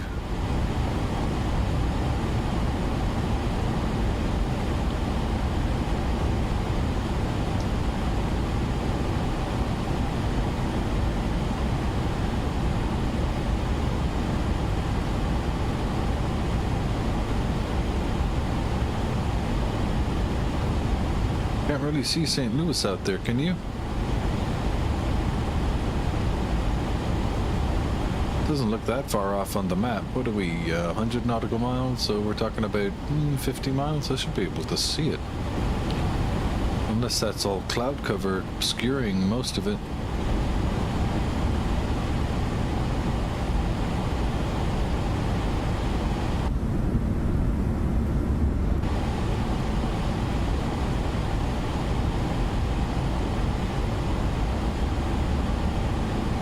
Yeah, 2014. It was the Century of Flight edition.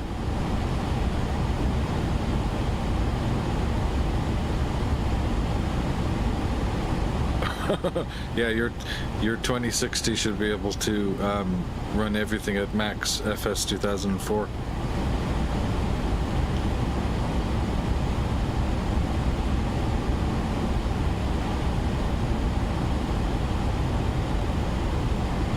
That's very interesting because I actually bought MS 2014 after I bought FSX as well. And the reason I bought it, I remember, was because my computer wasn't really powerful enough to run FSX. So I said, I think I've bitten off more than I can chew here with FSX, so I went to buy MSFS 2014.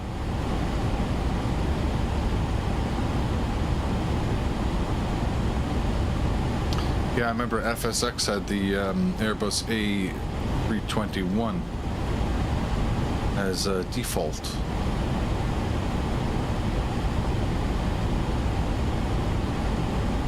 Alright folks, 160 miles to Iowa City. Slowly but surely carving up the miles here.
I'm gonna drop a link in the chat here, guys.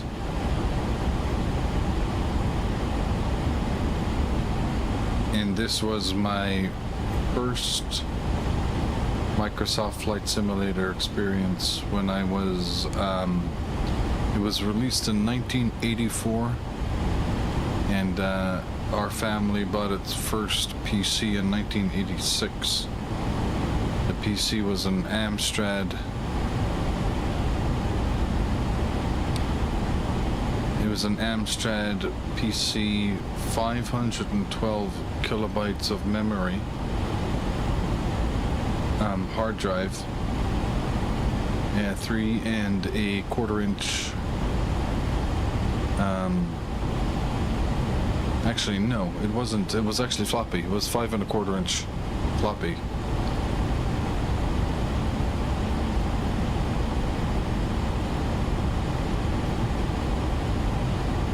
So check that link out I put in the chat. This was my first ever flight simulator. I was about 6 or 7 years old. Probably 6 years old, getting close to turning 7. Actually, no, I was 7 years old because we got it for Christmas in late 1986. Microsoft Flight Simulator 2 for the PC.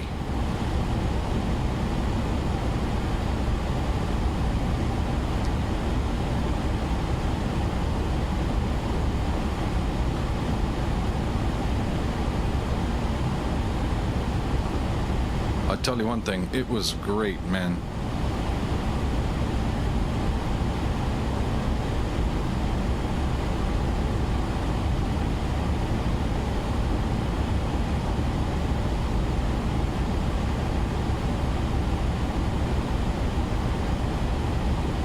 And it had a,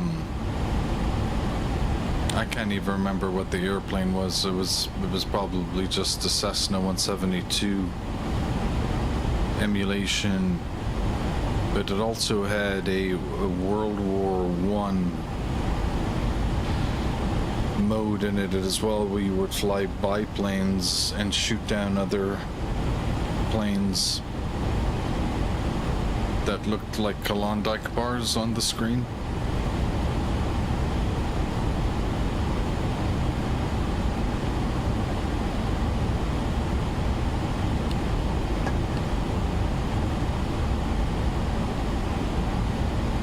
But the booklet that Microsoft provided with it had the sector maps for the Chicago area, and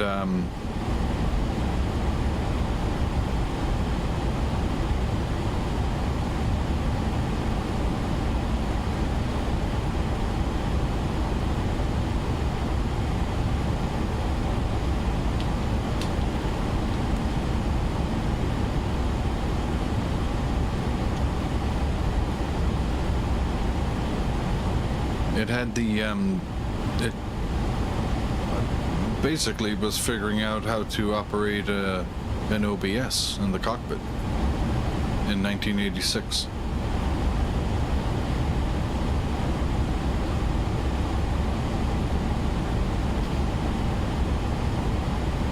It was I'll never forget it. It was amazing. It changed my life.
So we are looking at a top of descent of 642 Zulu.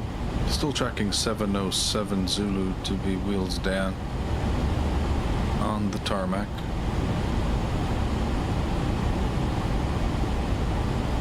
So at around in around 10 minutes time we'll go through the descent and approach briefing.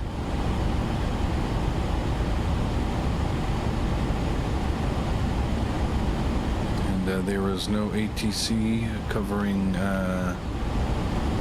Minneapolis, no Minneapolis-St or approach or tower or ground controllers.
Have a good night, Vintage.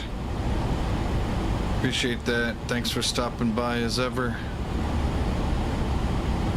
Appreciate you supporting the channel, my man.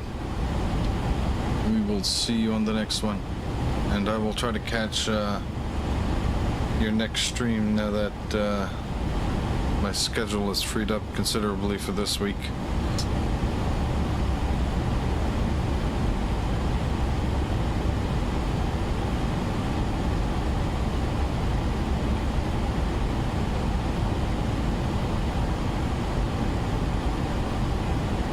Okay, top of descent is approaching. Maybe about 60 odd miles. 57. So we'll go to our approach arrival chart.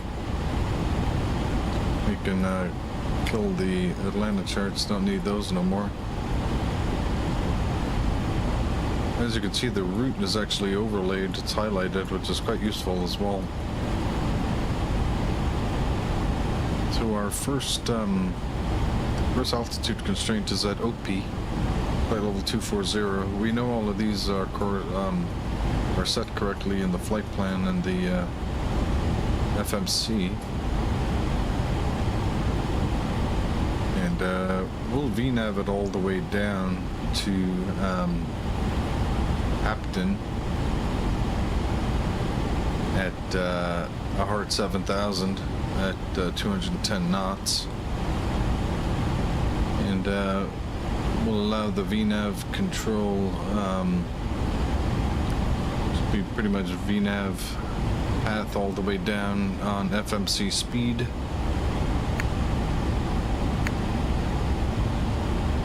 And those clicks are auto ATC. Chicago Center advises to cross Kicker at maintain 320, so we'll just maintain 340 to our top of descent. Oh, that's unfortunate.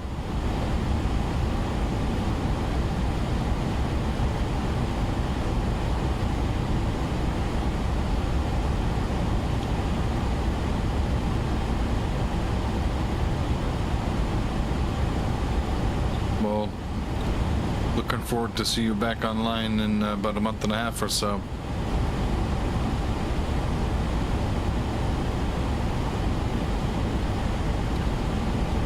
So after Hapton, it's highly improbable we will be getting ATC, so after Hapton, like we discussed during the flight preparation,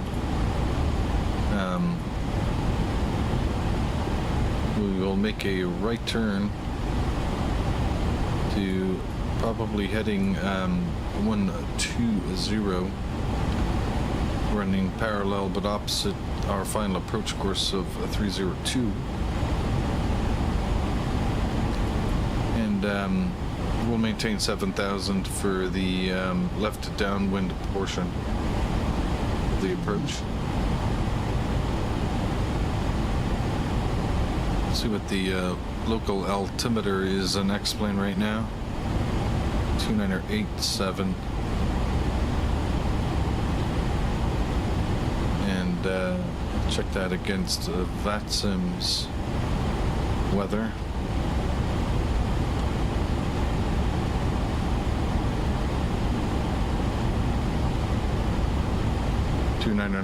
So pretty close. Winds are 360 at 6, and I'd imagine in real life they are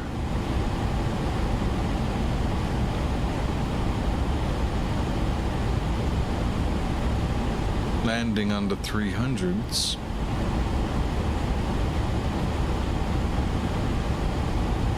Yes, indeed they are. Simultaneous dependent ILS runway 30 left approach and ILS runway 30 right approach in use. We're gonna go and we're not gonna do the ILS for 30 right. We're going to do the RNAV Zulu as already tested this aircraft out on the ILS before. So looking at the RNAV Zulu plate, we have initial approach fix at Grows, max 210 knots, hard 7,000, so that is identical constraints to our final fix of the arrival.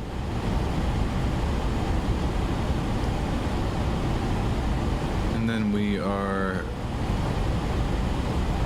tracking down to 5,000 at Woolham, 4,000 at Bona, and Sam's also at 4,000.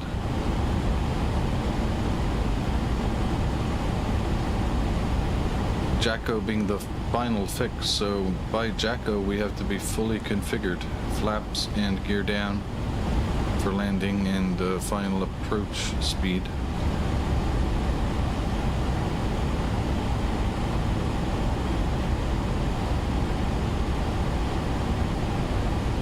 So we're actually going to try out flaps 30. We'll be coming in quite fast.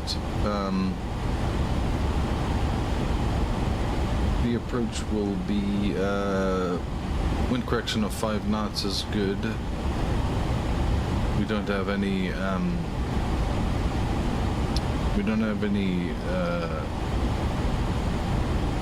headwind component on the arrival or on the approach. More than 10 knots, and there's no wind gusts, so 5 knots is fine for a V approach of 156. So it's quite fast, but this is fairly normal with the Dash 900.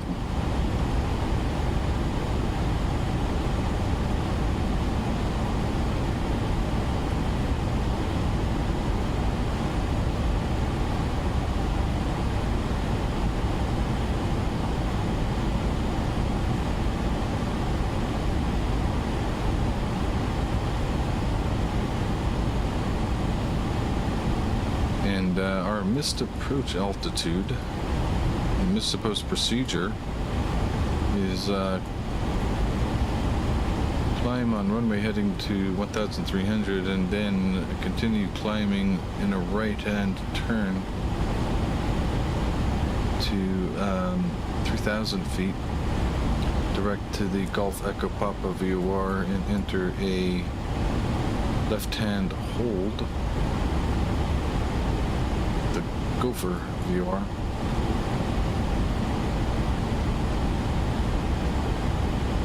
Minimums.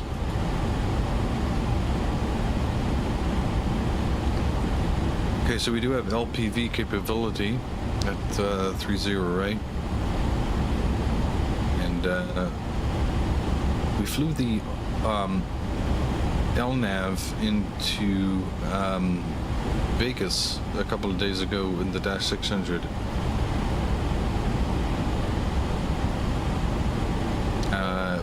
So I think this will be our first LPV approach.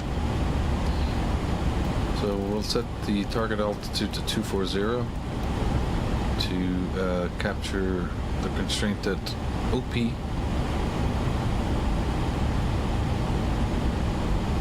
And because we'll be moving quite quickly on the arrival, runway 30 right is 8,200.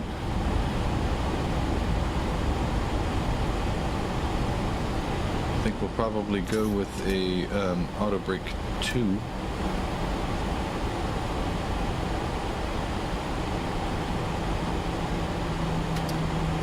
As we begin our initial descent.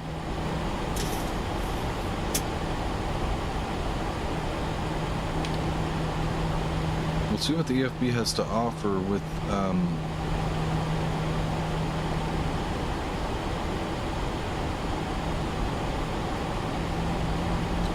landing performance. So MSP runway 30 right.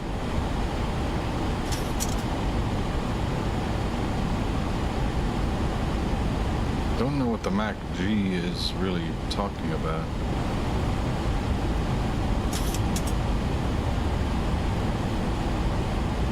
Condition dry is fine. Winds are 360 at 6.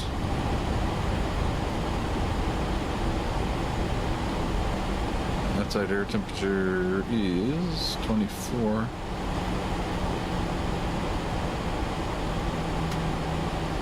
QNH is 299.0, so that is, I believe, 1012. Actually, will it allow me to put in 29.90? Yep, it does. That's pretty nice. Flaps will be 30. Packs will be on. Anti-ice is off. Brakes will be auto brake 2. NNC none. Spoiler brakes will be auto. And no credit for the reversers. Our current fuel is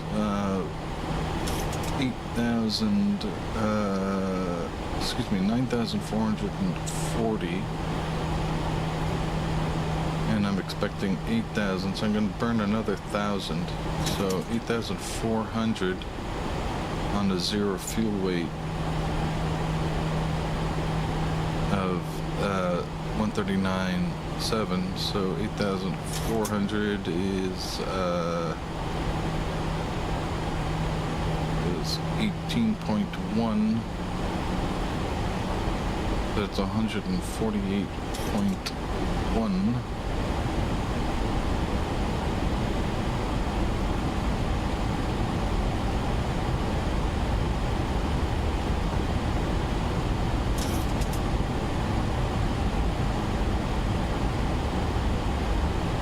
BRF out of that, okay.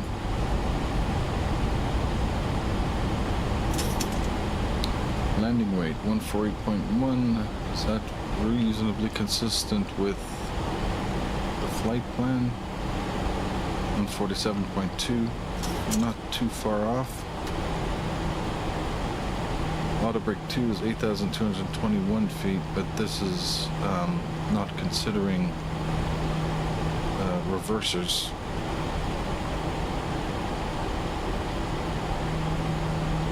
So we will be applying reversers. We could even go auto brake 3 and not apply reversers.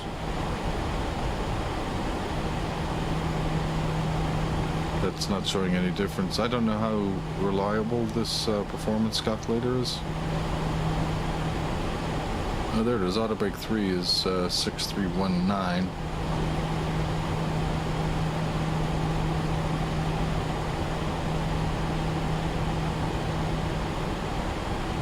So maybe we'll try out auto brake 3 with no reverses and see how that works out. That'll leave us about, assuming we land 1,000 feet at the 1,000-foot marker.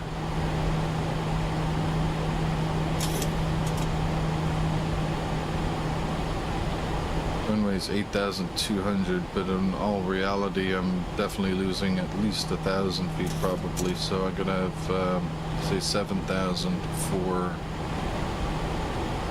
available runway. So probably looking at exiting on taxiway Mike, and we'll take Papa, actually Mike to Quebec, and we'll park on the north side.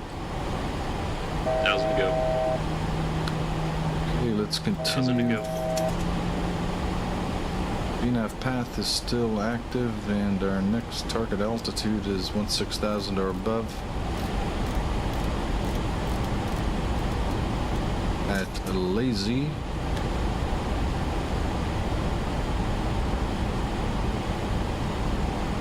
BitFit Streamer, how you doing, brother? These charts are Navigraph charts via the AviTab. So when you are in AviTab, oops, I didn't mean to close that chart down, but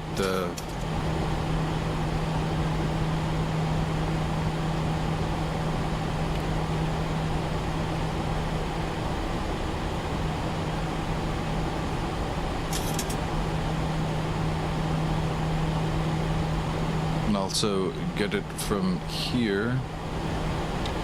You open up your Avi tab and you click on, I believe it's providers, and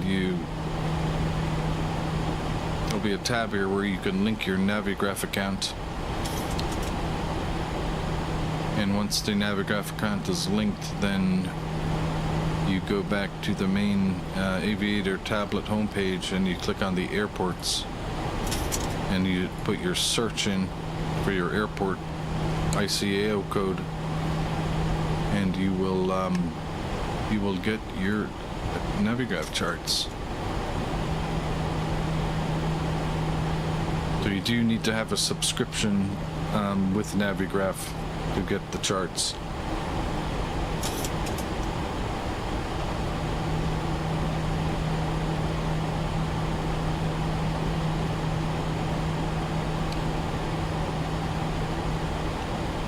Do you have a Navigraph subscription?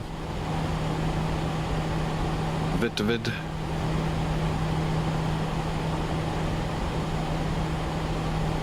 So I need to get the airport chart back. That was the one I accidentally closed.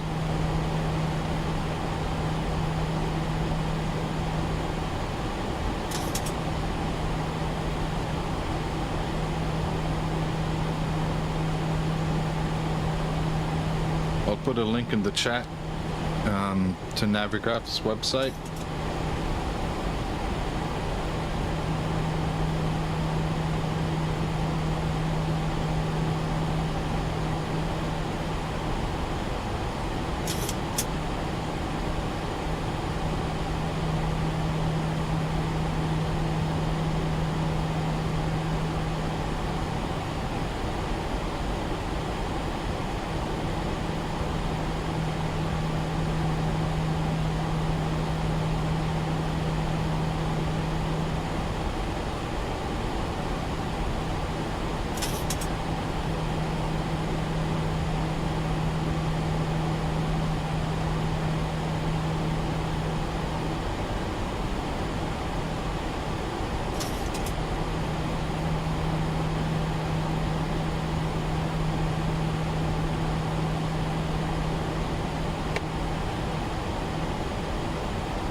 Okay, X-Plane's pressure is 29089er.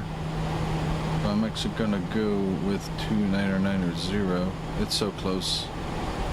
It almost doesn't make a difference.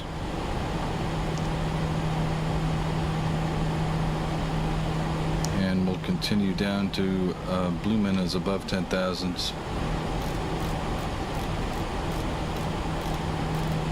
So we go and set the target altitude to 10,000 on the flight mode control panel.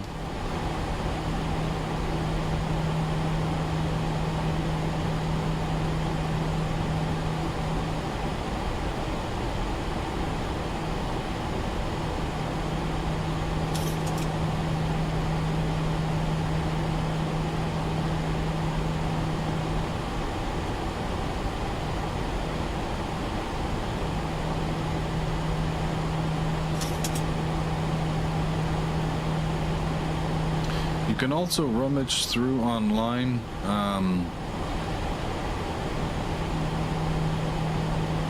Approach plates. If you go to skyvector.com, sometimes they'll have some of the charts. Maybe for the bigger airports, you'll be able to get some of them. I believe I remember before I didn't have a Navigraph subscription for all of the charts. That I did have quite a bit of success, particularly with I believe in the larger airports, to get some of the approach plates. Now, the truth of the matter is that some of those charts would have been out of date. AIRAC cycles update every 30 days or so. 28 days, I think, actually.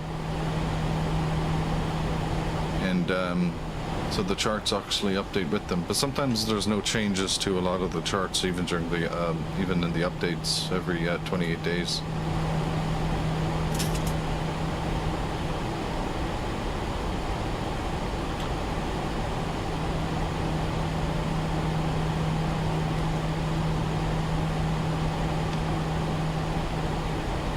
Okay, nothing on VATSIM. Also looks like there's no traffic on the ground at Minneapolis, but nevertheless we will do our due diligence and get the CTAF for Minneapolis.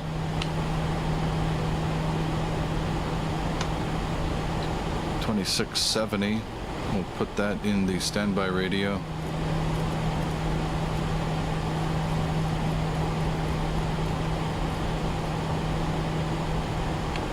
And we'll switch over to that frequency at around 10,000 feet.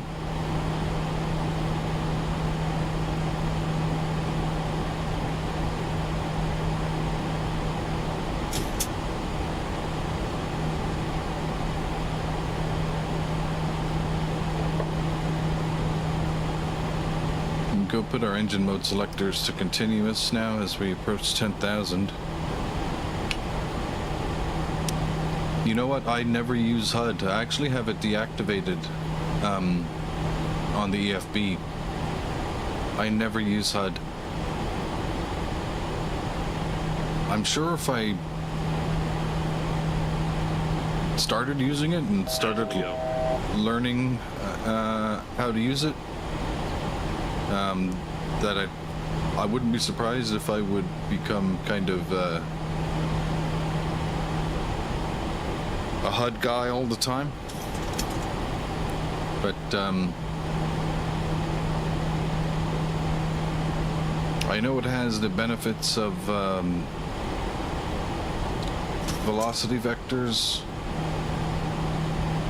yeah, kind of showing you where the aircraft is going to be ahead, which sounds like obviously a rather beneficial feature, but no, I just kind of go conventional. You know, in flight sim, even an X-plane, by and large, you're kind of doing continue our descent here.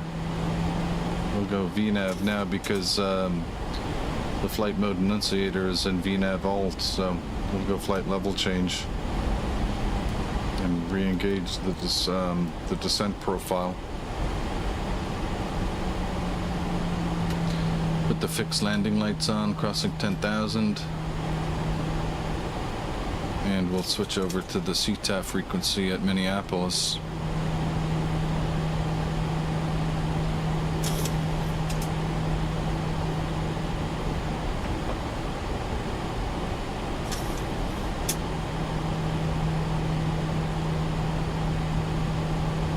Approach checklist. Altimeters are set. Approach checklist is complete.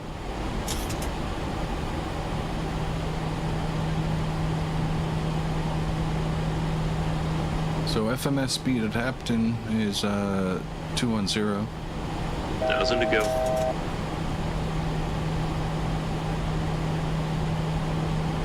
And we'll continue on down to 7,000.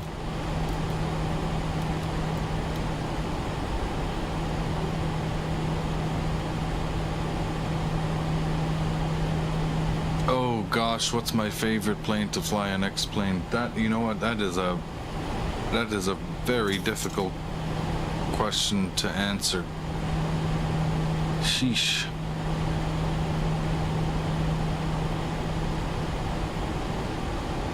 I suppose I could say the question is, if there was only one plane I could just fly all the time, what would it be? 1,000 to go.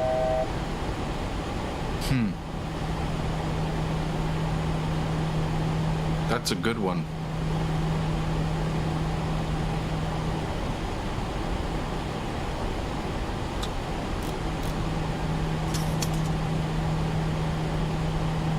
Gosh, you know, the Tolus have great airplanes. But I'm honestly, because this Level Up update has come out, you know, maybe about a week ago, I've just fallen in love with it.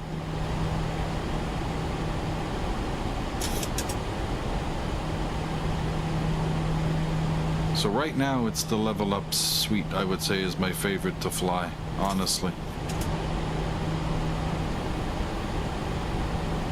Of course, it has 5 editions as well as the 600, 700, 800, 900, and 900ER.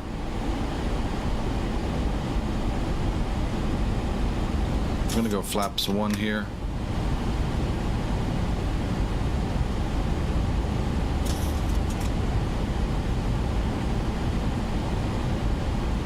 But the Tolus 319, 320, CO, 320 Neo, and the 321 CO and Neo are phenomenal as well.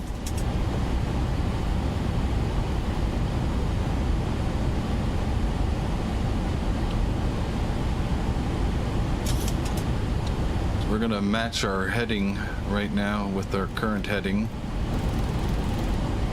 of 33. And we're a mile from Hapton.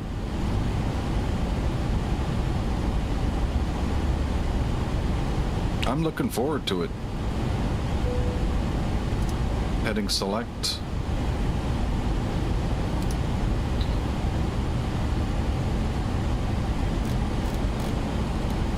Crossing Hapton. Should have been at 210 knots there, but not to worry. They won't give me a speeding ticket. Flaps 5. And we'll make a right turn out to 120.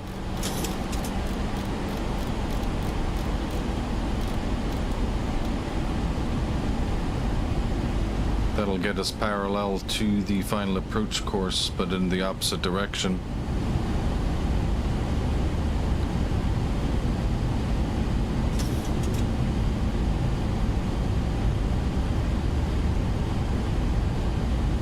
Minneapolis traffic, Delta 2654 is on a left downwind for a runway 30 right. We'll be approaching on the RNAV Zulu for 30 right. Minneapolis traffic.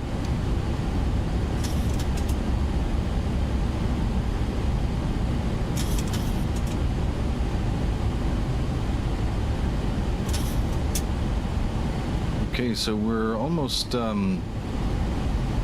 level with Groves, which is the initial approach fix of the RNAV Zulu.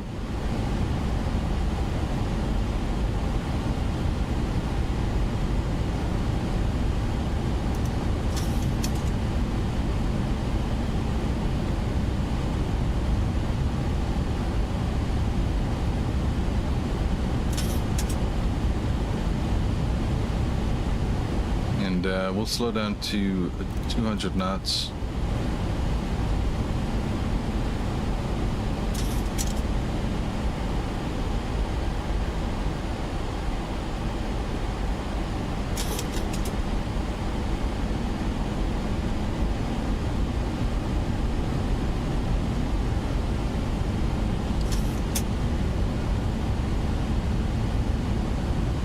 Make a left turn 90 degrees, 030.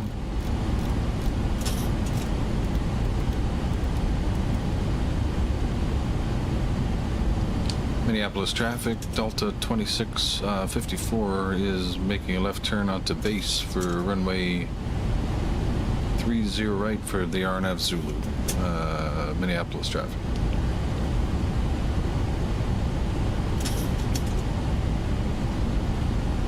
We'll continue the left turn and go direct Groves. We can actually do the direct to right now. Go and execute that and go to LNAV and VNAV. VNAV path and LNAV are armed and engaging. FMC speed is engaging.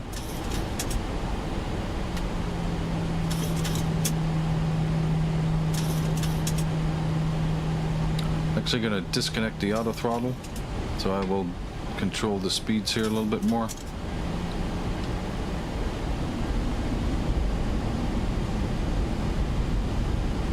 Don't want to be getting too slow on the approach.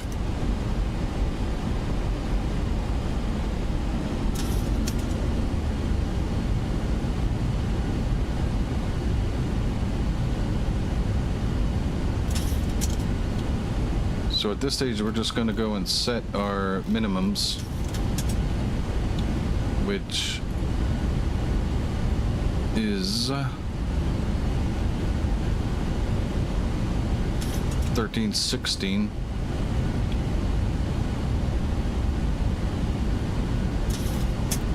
So we'll set that to 1400.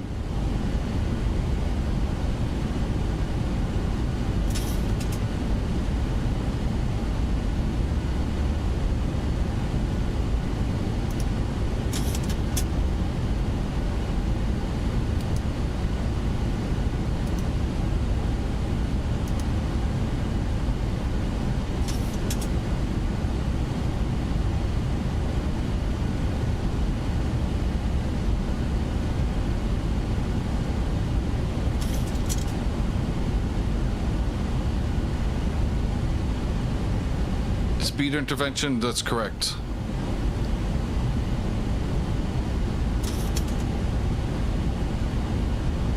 I'm trying to get a little bit better at the controlling the throttles. Like I was flying the X-Craft's ERJ 145, which has no auto throttle at all, and I thought it was just really interesting.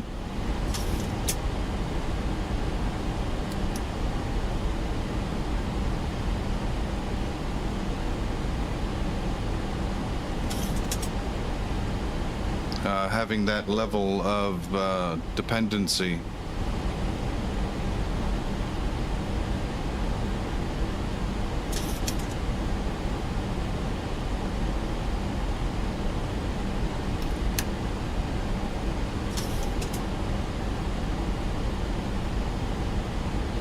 So we are about 8 miles from Jacko.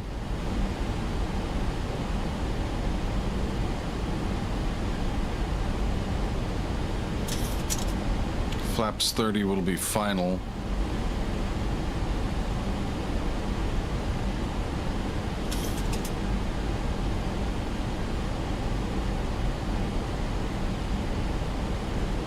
I have the Honeycomb Alpha. I don't have the Bravo.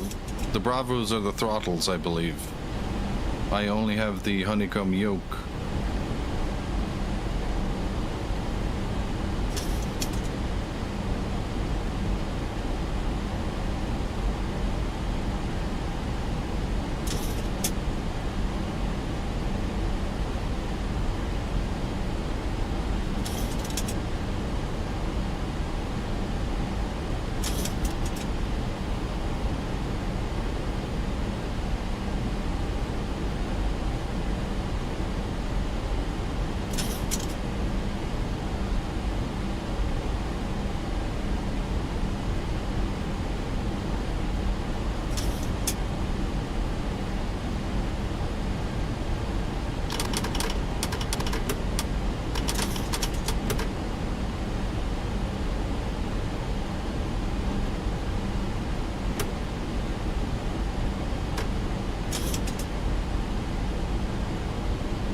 I'm gonna put the auto throttle back. I think you're right. I think it's easier to do the intervention.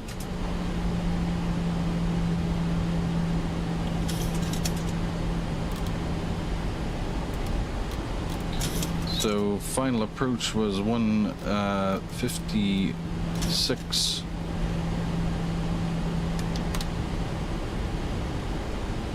And we are now flaps 25. Minneapolis traffic, Delta 2654 is on about a 7-mile final for 30 right. Gear down.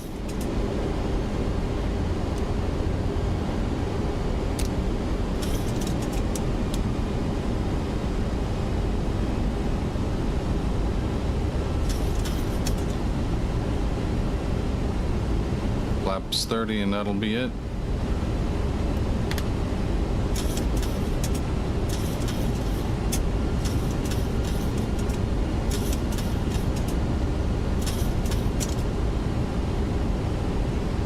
The Honeycomb Alpha is a very stiff and rigid yoke.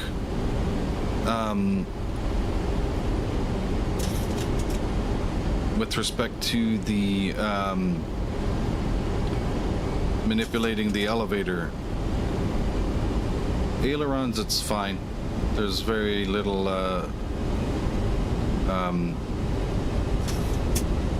resistance. Okay, we are geared down, flap set, auto brake is set to 3.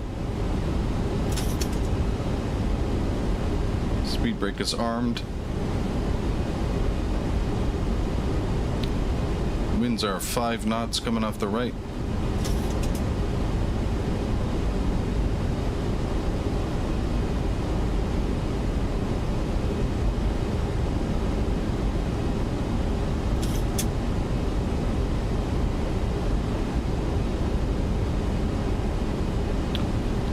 Feet stabilized. Just broke out to set.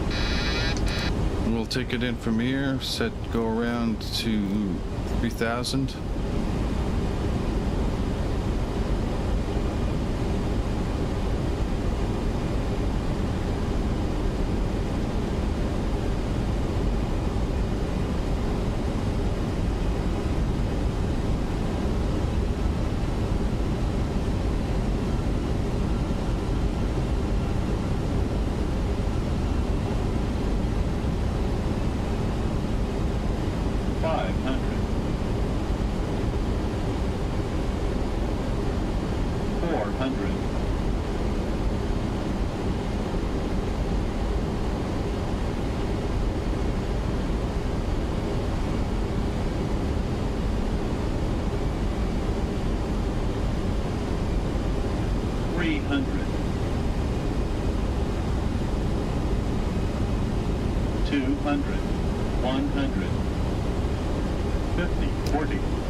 Manual brake.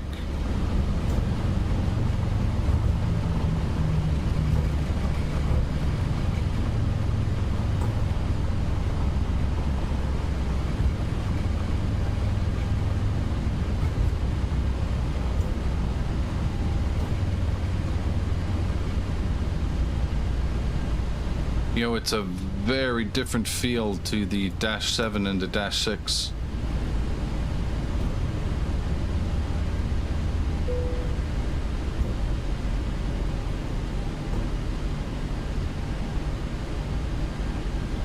Which is great because you know you want the variants to feel different, as they probably should.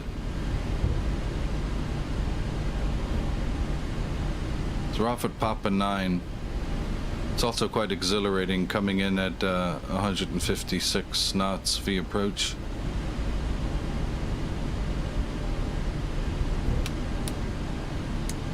we're going to take Papa 9 to try to get over to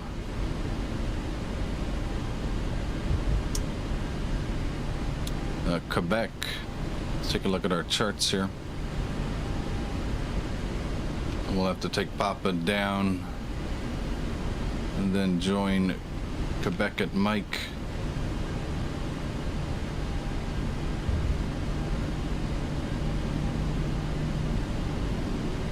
Auto brake off.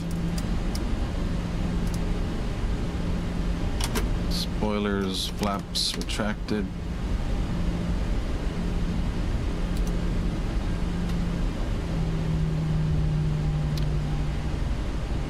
Minneapolis traffic Delta 2654 vacated 30 right, taxing Papa Mike and Quebec to parking. Minneapolis traffic.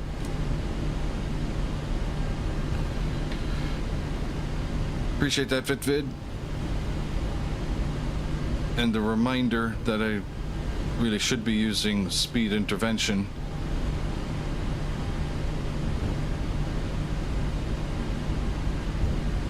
But I do love, you know what, I'm going to fly the X-Craft CRJ 145 probably after this, certainly maybe tomorrow or Tuesday. Because it's actually really, really fun to fly.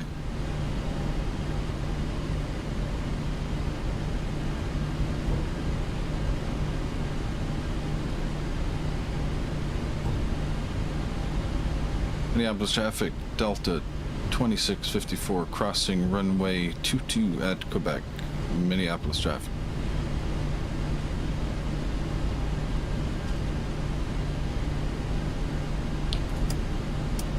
Okay, engine mode selectors off. Put the strobe on. Clear on the right. Clear on the left.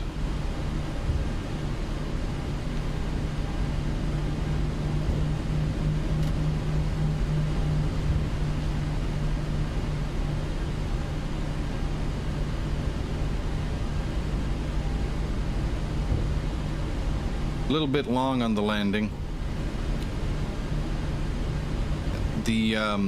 I might adjust my I might adjust the sensitivity.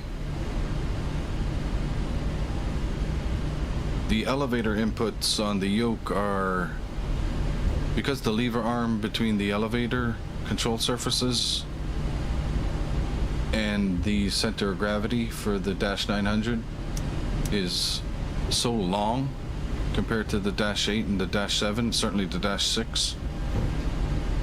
The torque generated is quite a bit more, and I'm using the same profile on my yoke for all 4 variants, so I probably need to kind of deaden the sensitivity for the Dash 9 to try to get the same kind of yoke feel for all variants.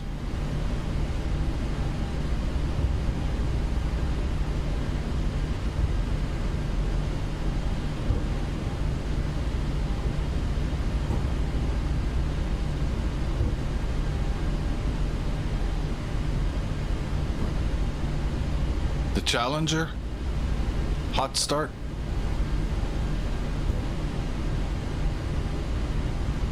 Start up the APU.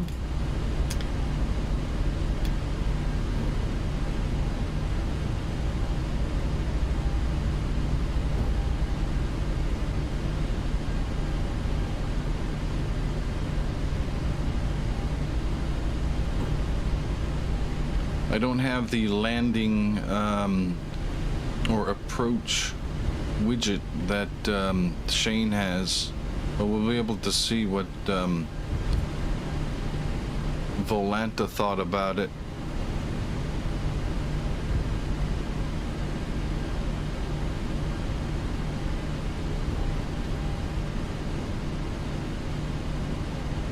Honestly, I'm very much a touchdown zone and centerline kind of guy.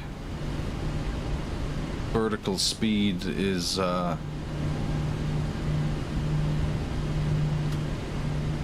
the biggest ambition.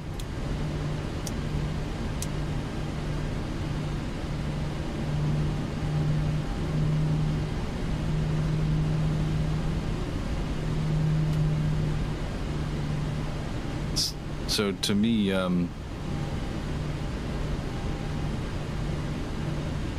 don't. I just pick any gate.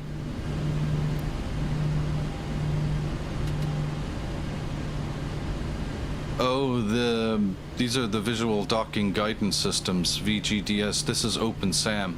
I'll show that to you in a moment when I wrap this up and set the park brake.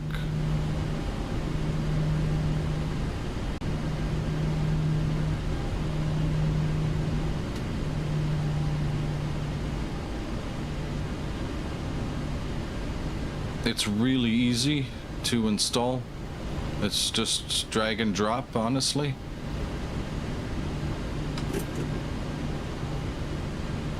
Let me put that in the chat right now for the visual docking guidance system.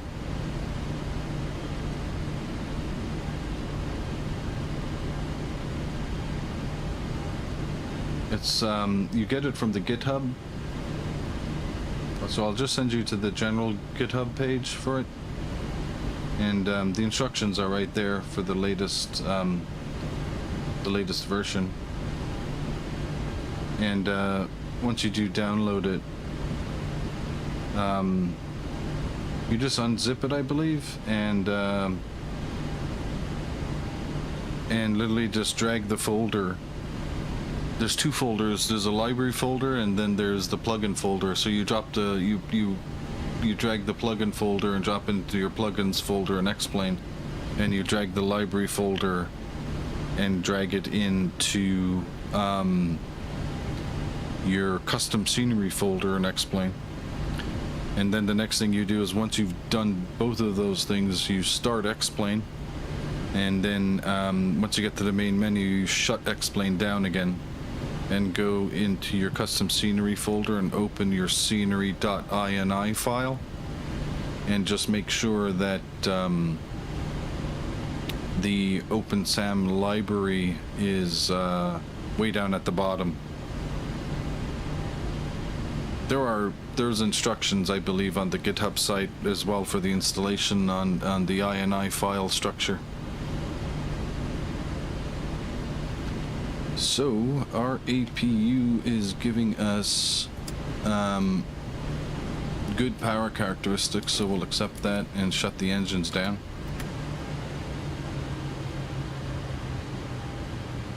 Take off the wing light. Anti-collision light should come off when N1 is 5 or below.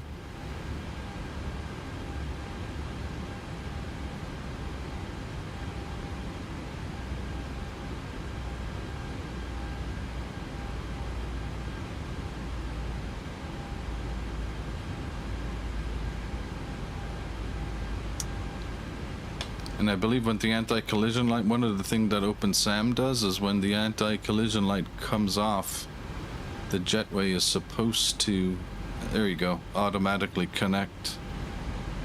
Just like that.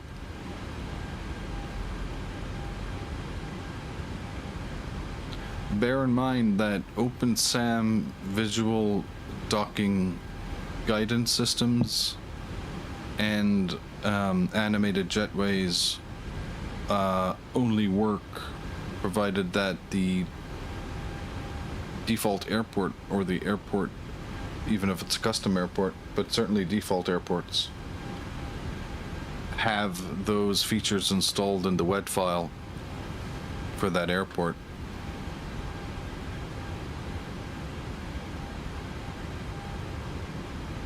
Okay, so we will complete the flight on ACARS. That's completed and sent to vDAL. We'll complete the flight on Volanta. Actually, what did Volanta say here? 86 feet per minute, 151 knots, so that was perfect. We landed exactly at the VREF. It was a bit long. I was thinking of building my own widget plugin to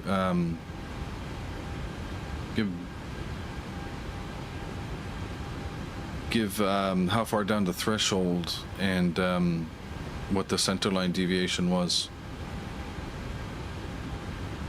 I should probably do that over the next couple of days. It should be pretty easy to do.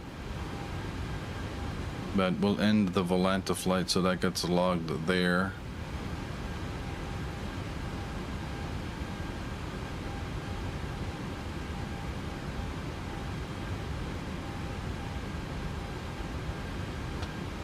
And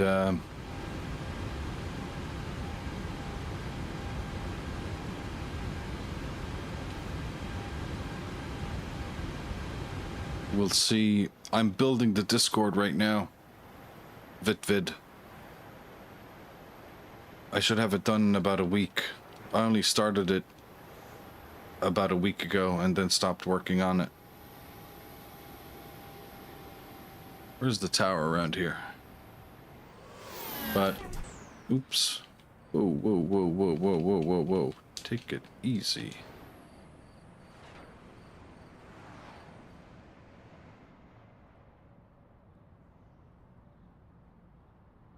Minnesota Tower, where are you? There it is. Like to check out the old tower views.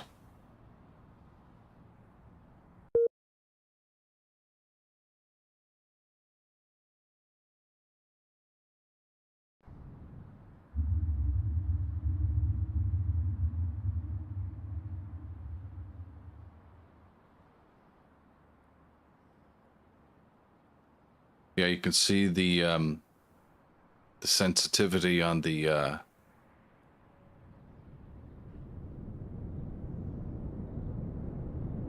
elevators on the yoke is very sensitive. I'm definitely going to adjust that. Oh yeah, I've flown KSEA quite a lot, both in real life and virtually.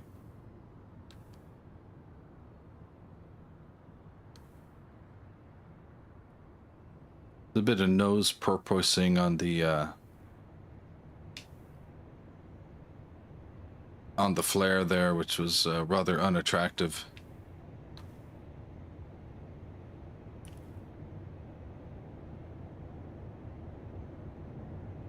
But did I get all that over to you? I gave you the GitHub link for OpenSAM. Yeah, really easy to install. No, I did. I did about four. I think I did 4 flights on a 172 instructor flights, and honestly, I said this is not for me. When you're a 172 cockpit is absolutely tiny. Like my shoulder was like rubbing up against the door. It's very cramped. It's a very interesting experience.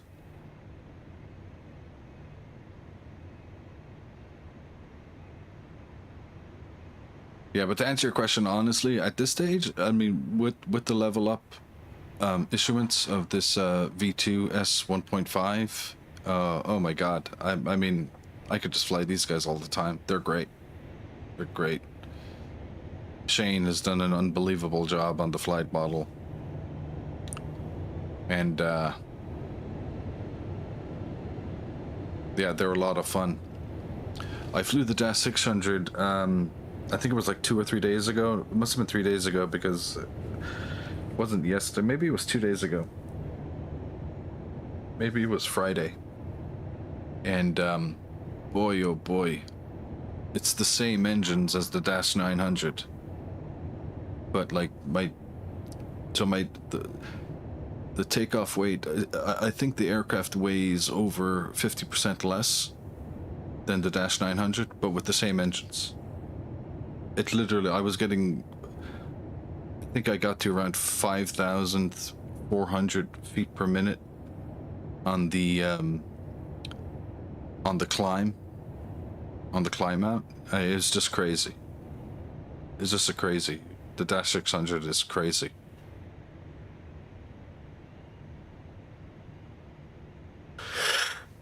Anyway, folks, it's moved into Monday where I am. Appreciate it. Shout out to everyone joining the stream.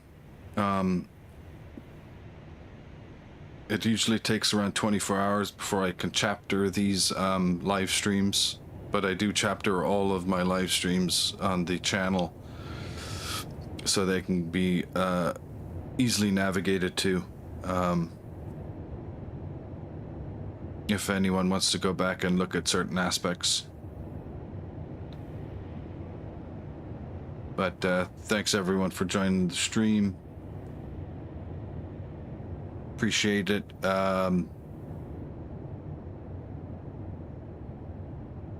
Appreciate the support for the channel.